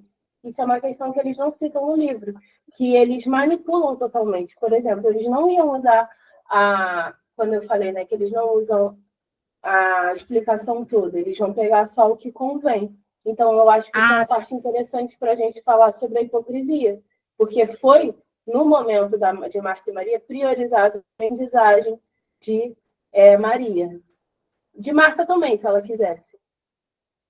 Mas aí a hipocrisia é de quem, Ana? Isso que eu não entendi. Eu acho que a hipocrisia são das pessoas que usam argumentos religiosos para cercear os direitos das mulheres sem dar um contexto. Ah, tá. Porque a pessoa sim, ela não sim. vai ter a Eu não tinha capacidade entendido de isso, pegar mas perfeito. para ler e saber se é isso mesmo que aconteceu. Uhum, muito bacana. Né, Vitória? Cadê Vitória? Sim, o texto fora de contexto, né? É isso que eles fazem o tempo inteiro. Tem uma cena, agora não, é só da série, que a Janine perde o olho e fala sobre, né, se seu olho te faz pecar, arranca e joga fora, e ela volta sem olho, né? Então eles pegam, além de ser descontextualizado, tem essa questão da literalidade, né? Sim, ao pé da letra, né? Sim, tudo ao pé da letra. Então, a gente tem aí aias, né? Mas a gente tem a nossa principal aia, que é a Offred, nossa protagonista, nossa narradora. E Offred significa propriedade de Fred, né? Off mais Fred, propriedade pertencente a Fred, né? E aí eu coloquei um trecho só para a gente falar rapidamente, que olha como as minhas escolhas lexicais, né? Elas importam para a redação de vocês. Então, os filhos de Jacó assumem o governo. Até aí normal, só estou relatando o que está no livro. Implantando, aí eu uso uma enxurrada, então não são poucas medidas, são uma enxurrada, isso para a UERJ é muito importante, Sim. essas escolhas lexicais, né? Então, de vocabulário. Uma enxurrada de medidas, aí eu vou botar assim, medidas ruins. Medidas graves? Não, eu vou colocar medidas antidemocráticas, medidas misóginas, medidas homofóbicas e medidas neofascistas. Então, olha a escolha dessas palavras, né? Assim, eu estou dando nome a tudo que foi implementado ali, mas eu não estou simplesmente falando que foi ruim. Eu estou falando que foi o pior cenário possível. Isso é uma distopia, né? O pior cenário possível. Então, nesse contexto, as mulheres são as principais prejudicadas, tendo sua emancipação política e civil suprimida. Gradualmente, ou seja, aos poucos, elas são impedidas, essa é a palavra, impedidas de exercer qualquer atividade empregatícia. Elas não trabalham mais. E quem pensou em tudo isso, não se esqueçam, foi uma mulher, né? Quem ajudou a desenhar isso foi uma mulher trabalhando, que alguém já mencionou aqui, já não lembro mais quem. Já as empresas são coagidas, segundo os ditames do novo governo, a demitirem suas funcionárias ou não mais contratarem mulheres. Em seguida, as contas bancárias tituladas por mulheres, ou seja, em que as mulheres eram donas das próprias contas, são bloqueadas, né? Porque você quer acabar com a vida da pessoa, você tira o emprego dela, você tira o dinheiro dela, você tira tudo dela, você tira o direito dela, acabou, você não é mais ninguém. Há um apagamento total e completo das mulheres nessa sociedade. Estados Unidos com Gilead tomando poder, né? Dando um golpe, que é o nome disso, é golpe de Estado, né? E, por fim, elas são reduzidas ao papel de propriedade de seus maridos, sendo-lhes negadas a cidadania. Quer falar alguma coisa, Vitória, daí? Ou a Não, gente isso pode mesmo. Começa sempre sutil, né? A conta Sim. ali bloqueada e até chegar nesse É cenário aí. isso, é um cenário que a gente não vai percebendo, né? O neofascismo é assim, gente. A gente tem que perceber detalhes para a gente perceber onde é que a gente está entrando, ou o que está chegando. A maioria das pessoas que não tem uma sensibilidade, que não tem uma percepção, elas só percebem muito já quando está no limite do grave, né? Ou depois que o grave acontece. Então, quando você tem que perceber que você está num cenário trágico, né? Num cenário neofascista, tá? Eu e Vitória, a gente optou por colocar músicas feministas na aula, já que o tema é pró-feminismo, né? Mas vocês podem muito olhar músicas machistas, eu acho, né? Quem é da minha turma, das minhas turmas, já conversamos muito sobre elas, já mostrei várias músicas, né? Entre pagode, sertanejo universitário, rock, enfim, temos de tudo, funk. Mas eu e Vitória, a gente optou por músicas feministas, porque são músicas que proclamam o que a gente está querendo na aula de hoje, que é a necessidade de falar sobre. Então, quando no passado só se fazia forró machista, até porque forró é um gênero musical predominantemente masculino, agora as mulheres têm tentado fazer músicas de forró feministas. Então, eu e a Vitória, a gente fez uma lista para vocês ouvirem, claro, né? Você precisa se dedicar, não é obrigatório conhecer todas essas músicas, que é Maria Maria, do Milton Nascimento, Maria da Vila Matilde, você vê que o nome Maria é um nome muito bom, né? Para você contextualizar. Até no título aparecer, imagina, todas as Marias, tanto que o nome do documentário era Vida de Maria, né? Porque Maria é quase que o Severino. Você bota todo mundo é Maria, todas as Marias, quer dizer, todas as mulheres, né? Até apareceu naquele texto lá do samba enredo da Mangueira, no Enem. História preliminar Gente Grande, que ele canta Maris, Marielles e Malês, né? Você vê que o prefixo é tudo da Maria, né? Mulher do Fim Musical, do Mundo, pô, se anima nessa hora. sempre. Eu gosto do samba enredo. Fiquei feliz que caiu. Mulher do Fim do Mundo, Triste Loucomar, Pagu, Luz del Fuego, Dona de Mim, Dona Sila, Run the World, Roar, Express Yourself, Woman, Ground Woman, Stronger, Independent Woman. Você vê que a palavra mulher aparece muito em músicas americanas. Muito. Tá? Deixa eu ver aqui. Andressa. Na novela Gabriela, tem um coronel, tem um casal, Coronel Jesuíno e Sinhazinha, no qual ele diz, se apronte que eu vou lhe usar. Sim. No final, ele mata a Sinhazinha. Podemos usar. Ele, inclusive, essa fala desse vou lhe usar, foi, inclusive, replicada numa novela posterior, que não era Gabriela. Mas, obviamente, eu não vou lembrar mais a novela. Eu lembro que o ator era o Gisele Wilker, que eu lembro dele falando, venha que eu vou lhe usar. Muito, né? Não acho que era um remake de Gabriela, não, mas eu acho que pegaram essa fala e botaram numa outra novela. Savana botou Na Sua Estante. Sim, Na Sua Estante é muito boa, Savana. Rita Lee, nossa queen feminista. Já tem vários alunos já mencionando Rita Lee. Acho que alguém mencionou. Foi você, Yasmin? Ou foi Madu? Alguém mencionou Rita Lee, eu li hoje. Ana Clara falou Madalena, foi para o mar, do Chico Buarque também. Tem várias, tá? Você, Madu, foi isso, já botou Rita Lee. Acho ótimo, acho que vocês podem se dedicar a essa leitura nesses próximos dias que a gente tem até a prova. Essa leitura não, né? Essa audição. De repente deve ter lá no Spotify ou no YouTube. Vai lá, Savana, beijos. Playlist feminista. Músicas feministas, certamente deve ter playlist assim. Tá? Acho muito que vocês podem usar. Nicole, é verdade que a UERJ prioriza repertórios mais renomados, como filósofos ou livros clássicos, por exemplo, em detrimento de outros mais simples, como um forró ou trend do TikTok? Eu super, super, super discordo disso.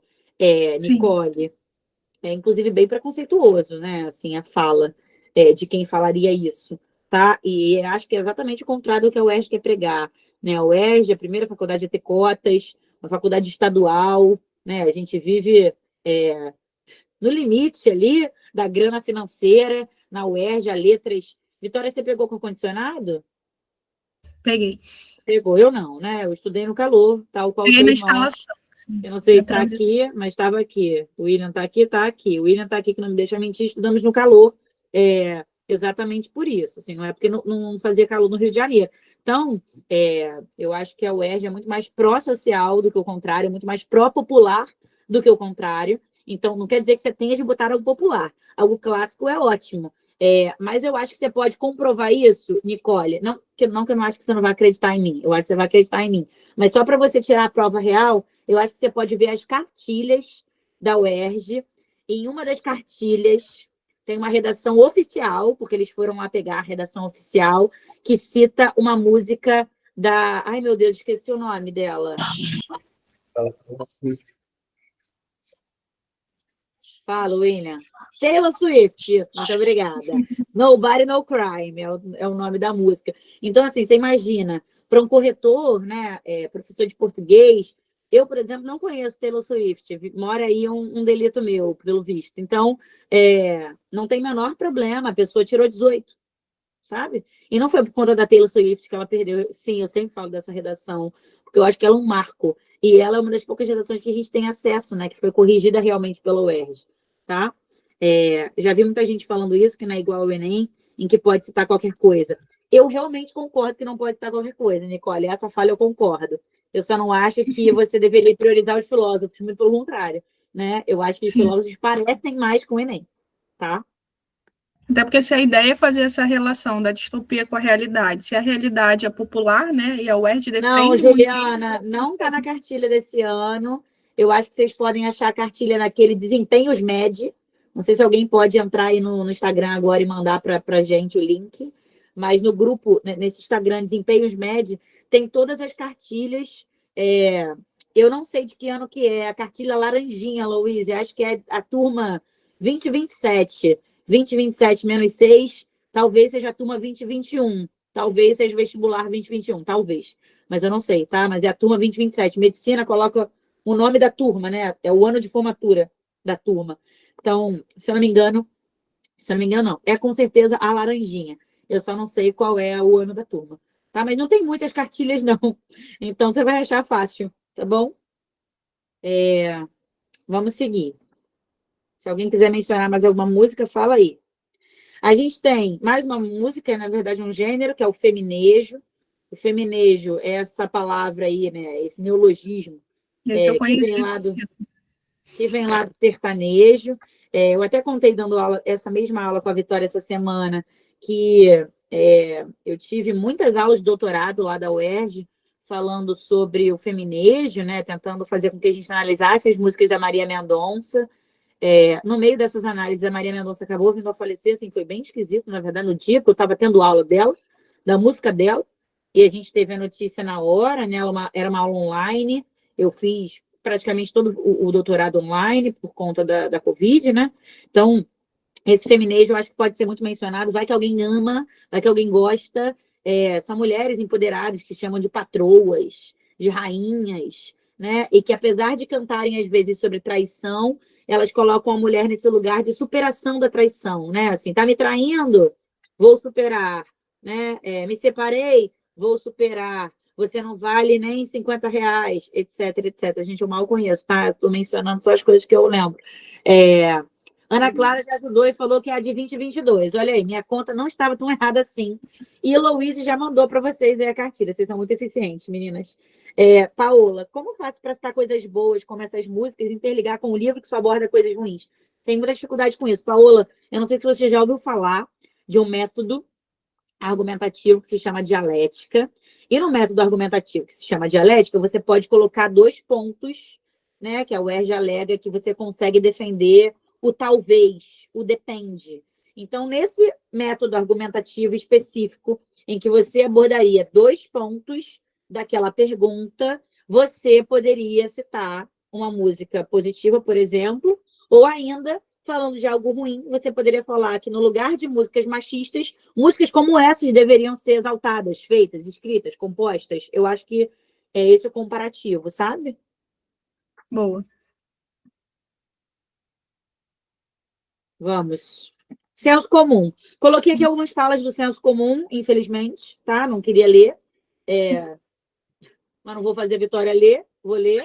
Que são falas do senso comum que as pessoas, por isso botei entre aspas, não são falas minhas, são falas que a gente vai criticar na redação. Então, se você quiser botar para o senso comum, abre aspas, não sou feminista e nem machista, você vai criticar essa fala do senso comum. É claro que para criticá-la, você vai ter de saber o que dizer né? Saber o que contemporizar e contextualizar essa fala do senso comum. Então, são falas infelizes, né? Principalmente sobre a temática da aula de hoje, que é o feminismo, que é não sou feminista e nem machista, né? Que são as pessoas não querendo se agrupar, não querendo se identificar nem como um, nem como o outro. E aí elas são o quê? Se perguntem, né? Não sei, seres humanos, deve ser a saída.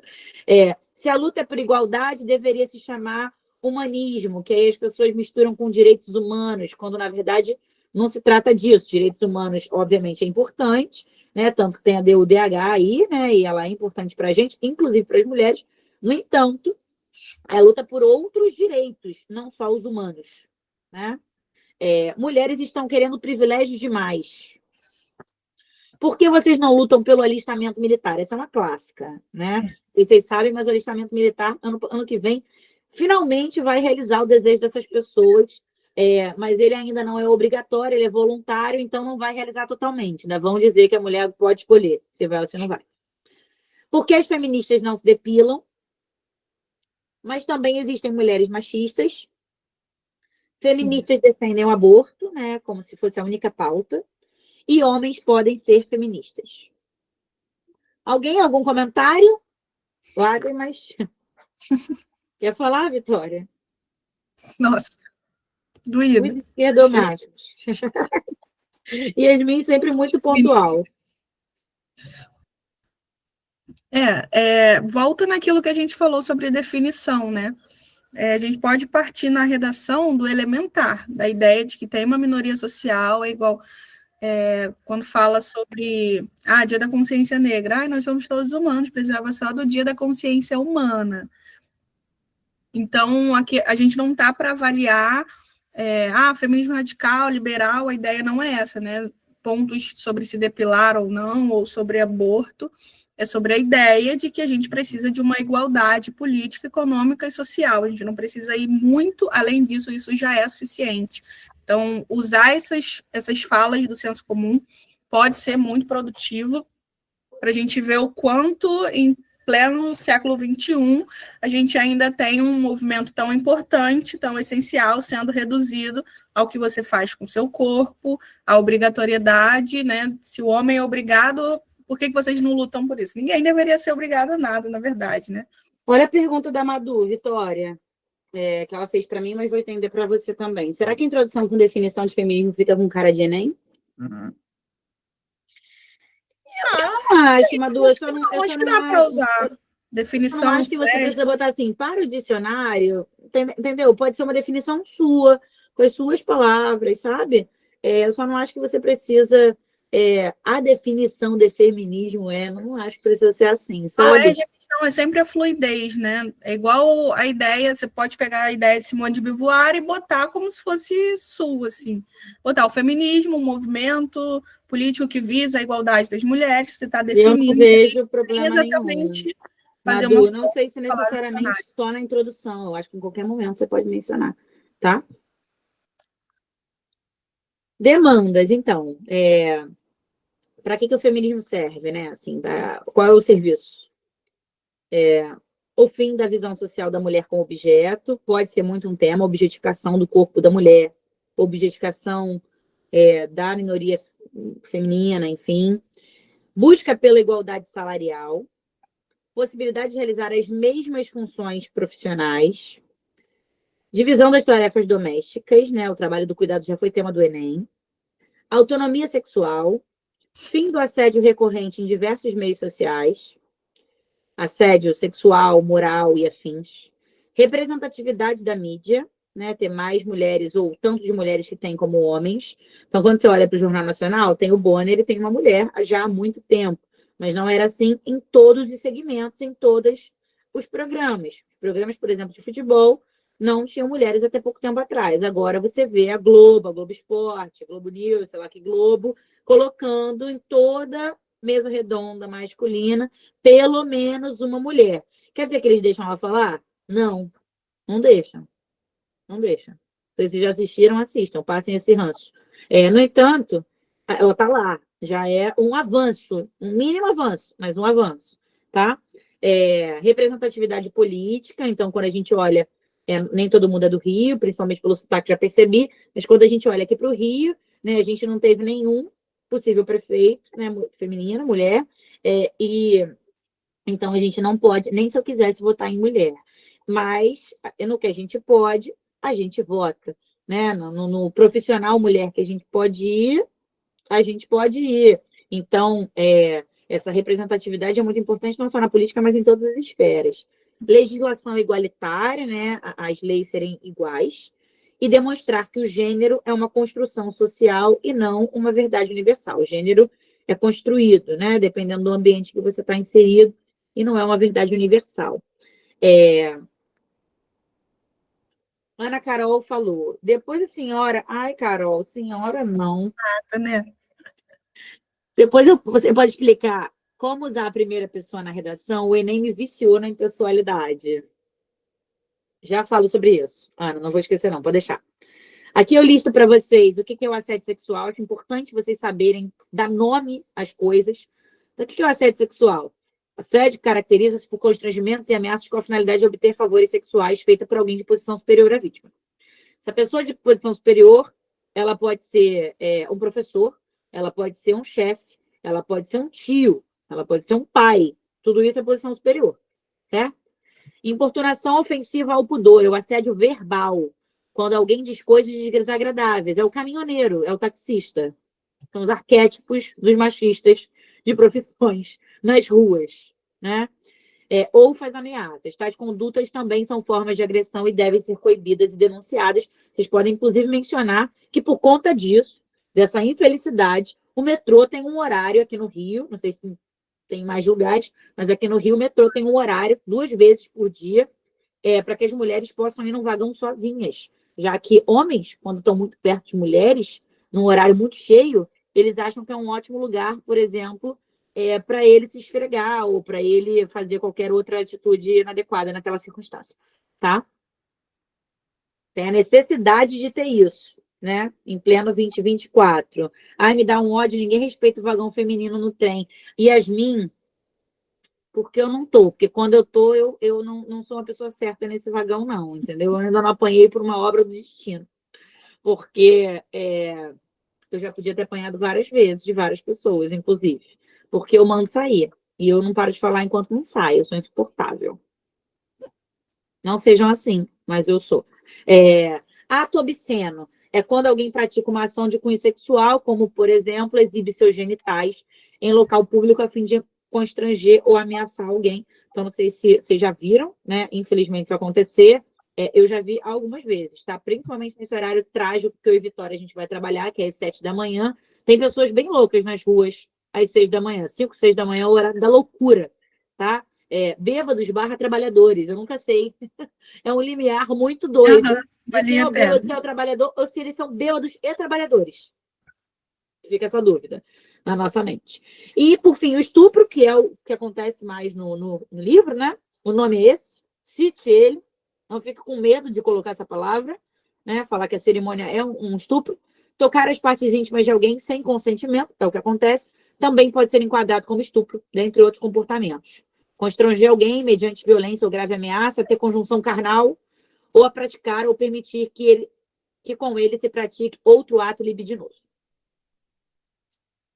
Esse aqui é um tema, fica como sugestão aí de vocês refletirem sobre ele, né, Vitória? A rivalidade feminina, além dos montes que a gente já falou hoje, mas esse a gente não falou até agora, pode ser encarada como um dispositivo de poder em sociedades patriarcais. Então, quem ganha comigo sendo rival da Vitória? Vitória trabalha comigo, né? Quem ganha com isso? Com a gente rivalizando dentro do trabalho, quando, na verdade, se a gente se ajudasse, provavelmente a gente sairia melhor do que a gente sendo rival. Quem ganha com isso é a sociedade patriarcal, né? São os uma homens. Ideia até de que é natural da mulher, né? A mulher é assim, né? É uma inimigas, coisa né? nossa da natureza. E aí, quando a gente pensa nisso, né? A gente... Vamos ver esse videozinho aí, Vitória? Sim? Qual é esse? Do Isabel de novo.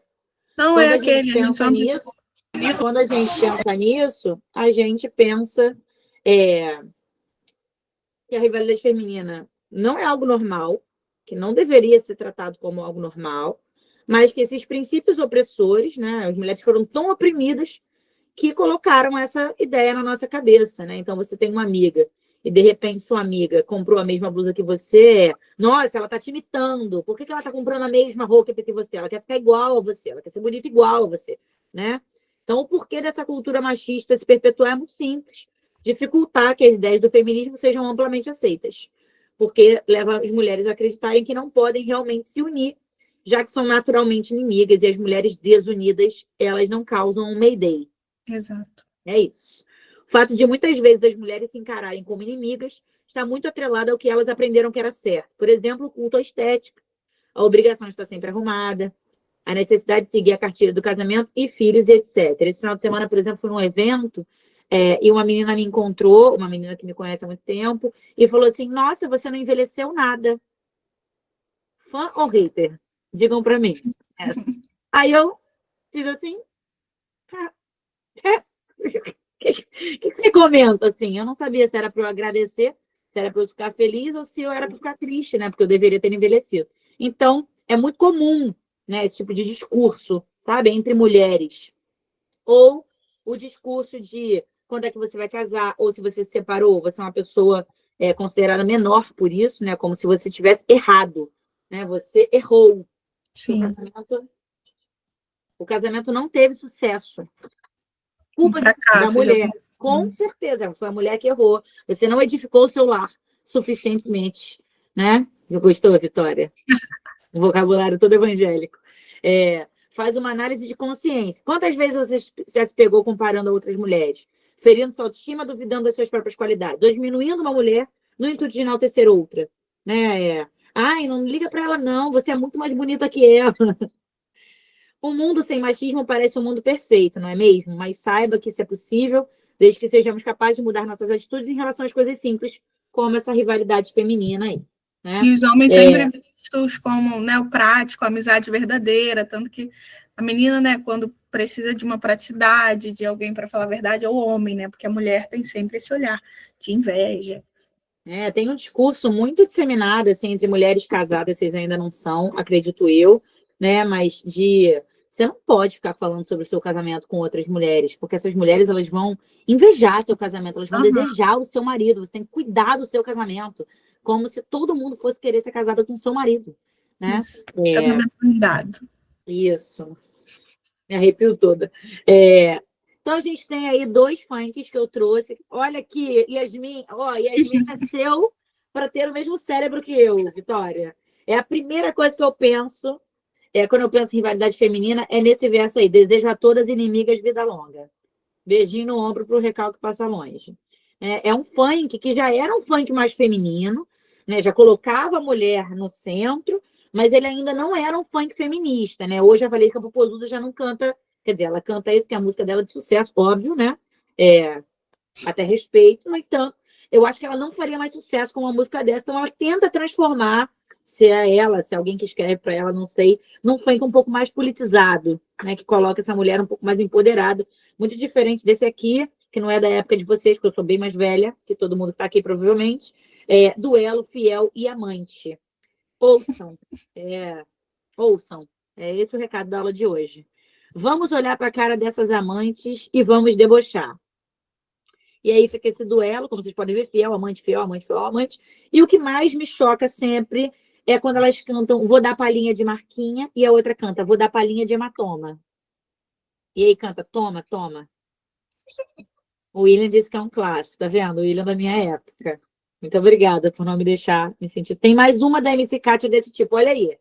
Funk que servem de repertório para rivalidade feminina. Sobre a rivalidade, dá para citar a parte que a Offred fala sobre o significado de confraternizar. Boa, Yasmin, sim. Fala Esse duelo virou trend no TikTok. A Nicole é a nossa grande referência do TikTok. Isso. Nicole, eu tô amando as suas referências, porque o que eu sei sobre o TikTok? Nada. Hoje tinha uma aluna aberta com TikTok de manhã, aí eu falei assim, que rede social é essa? Aí ela, como assim, Poliana? Esse é o TikTok. Aí eu falei, só faz isso? Porque ele é super simples, né? Eu achei o layout super simples. Aí ela, falei, por isso que todo mundo usa, né? Porque é muito fácil. Aí ela falou, Poliana, eu não tô acreditando, você nunca mexeu no TikTok? Eu pareço até um ET, né? Mas eu nunca tinha mexido, realmente. Vai, Vitória, vai que é tua, eu já volto. E aqui a gente deixou, às vezes fica muito nebuloso como a gente vai colocar isso na prática, né? Que é o ERG, a gente ouve muito falar sobre a valorização da criatividade, não ser aquela definição que a gente acha no chat GPT, né? O cenário distópico do livro Conto da Aya, de Margaret Atwood, a gente quer um uso um pouquinho mais produtivo, era até o outro slide, mas ela deixou nesse, e a gente vai nesse mesmo. Sobre a escolha lexical também, de marcar posicionamento a todo momento, isso é muito importante na UERJ, a gente usa aqui, ó, no cenário nada distópico de Conto da Aya, então a gente já tem um olhar crítico aqui de, embora seja visto como uma distopia, né, ele está muito perto da realidade. As mulheres são mantidas em um sistema implacável que as divide e as força a disputar posições de sobrevivência e subserviência. Então, ali eu já estou fazendo a minha leitura de que não é uma coisa, né, ali comum, compatível com o que deveria ser. Offred, a protagonista, vive essa realidade em que mulheres são condicionadas a rivalizar entre si. As esposas, Martas e Aias, são encorajadas a se verem como rivais, competindo pelo controle, pela aprovação e, em última análise, pelo sentido de poder dentro dos limites que os homens permitem. Então, a gente mostra ali que há uma relação onde os homens estão dominando e ali, entre a casta das mulheres, ainda tem essa busca por poder dentro de muitas aspas do que é permitido, né? A gente tem uma cena ali no começo em que a Cora e a Rita estão descascando ervilha, eu acho, e aí elas julgam a Aya, no sentido de elas ainda serem inferiores de mas eu não faria isso, preferia ir para as colônias do que me submeter a esse serviço. Então, essa rivalidade se mantém, essa tentativa de controle se mantém, mesmo que muito restrita, mesmo que os homens estejam ali acima, controlando todo esse cenário. Então, é importante a gente saber que, por mais que as aias sejam as mais afetadas, todas as mulheres são, né? Essa relação se mantém ali a todo momento. Ao retratar essa sociedade dividida, o romance de Atwood questiona os efeitos da rivalidade entre as mulheres em um sistema no qual o patriarcado, ao colocar mulheres contra mulheres, assegura seu próprio domínio. E a gente já tem a resposta à questão tema, não daquele jeito tão óbvio quanto no Enem, né, que a gente praticamente consegue repetir todo o tema sem trocar nenhuma palavra, a gente faz uma fluidez um pouquinho melhor aí, e essa relação do livro com a realidade. Esse universo ficcional reflete não só a realidade de Gilead, mas também as complexas dinâmicas de poder que, fora da ficção, ainda influenciam as relações femininas nas sociedades contemporâneas. Então, novamente, né, saindo desse campo ficcional, onde é nada distópico, como a gente já começa falando, para mostrar que tem desdobramentos na nossa sociedade aqui contemporânea. Respondendo aí quem perguntou, Vitória, antes, né? Onde que usar a primeira pessoa? A Vitória mostrou para vocês aí uma introdução, né? E eu não sei se a Vitória concorda, mas uma introdução, eu acho que é um bom momento de se usar a primeira pessoa, se tiver de usar, né? Se quiser usar, sobretudo, é quando você vai dar a opinião, é quando você vai dar a tese, né? Porque é a sua opinião, é o que você vai defender, é isso que a UERJ defende. Se a primeira pessoa pode ser usada, deve ser usada, né? A UERJ até coloca dessa forma lá nos artigos que ela publica, da revista UERJ, é o momento de você colocar a sua opinião. Ah, Poliana, mas não me sinto à vontade de usar na introdução, então você pode usar ao longo da sua argumentação. Ou ainda terminar na conclusão. Então, de novo, não é obrigatório o uso da primeira pessoa, ele é sugerido, e eu acho que vale muito a pena testar, assim, onde você colocaria, de que forma você colocaria. Você ia usar na minha opinião? Você ia usar eu acredito? Você ia usar de outra forma? Ia ser um tema sobre o mundo feminino e você ia falar eu como mulher? Né, Vitória? Tudo isso vale muito, sabe? Você se coloca sobre aquilo. Juliana falou, se citar o livro na introdução, é bom continuar com ele nos desenvolvimentos também? Juliana, você pode citar o livro quantas vezes você quiser, né? O livro é a sugestão da UERJ temática, o livro é uma indicação do vestibular. Então, quando a gente olha para essas cartilhas, tem vezes que o livro foi citado 3 vezes, tem vezes que o livro foi citado 2 vezes. Não tem uma regra sobre isso, não. Você pode ficar à vontade, e etc. Tá? Vitória me levantou aqui um ponto que talvez eu não tenha pensado. Mas quando a gente diz eu como mulher, a gente está se identificando e pode ser que perpasse a identificação do candidato, tá? Então, só ter cuidado com isso, né? Porque a gente não pode se identificar nem nome, nem sobrenome, nada disso, tá bom? Mas eu acho relevante o ponto, Vitória, sim. Mais alguma coisa? Não. Gente, mais dúvidas de redação? A gente consegue ajudar em mais algo? Eu tenho uma pergunta aqui. Se citar o livro na introdução, é bom continuar Eu falei já. com ele. Ah, falou? Ah. Falei, respondi. Mais alguém, meninas? Meninas e meninos, não sei se tem meninos aqui ainda. Ou só tá o William? É isso, só tá o William. Foi o único que sobrou entre nós. Ana Júlia, você não vai fazer nenhuma pergunta para sua irmã? Nicole disse sem dúvidas, boa. Então é isso, gente. Na semana que vem tem mais, bem mais. Eu vou dar algumas aulas, fica acompanhando lá, eu vou colocar, né, o mais breve possível, tá? Arrasaram, olha aí, Vitória. Muito obrigada, Ana Júlia. A gente agradece a presença de vocês. Passei a aula toda em choque em como a Vicky fala igual o William, porque a Ana Júlia não quer abrir o microfone para você ver terceiro pêndulo dessa família, terceiro polvo idêntico. Conheci vocês hoje, já amei. Ah, Nicole, que fofa. Muito obrigada, boa noite, maravilhoso como sempre. Obrigada, Mandinha. Divas, muito boa. Beijo, meninas. Obrigada pela participação, contribuição de vocês. Beijo, gente. Bom feriado, tá? Fiquem bem. São donas da coisa toda. Ai, amei que ele não fala palavrão.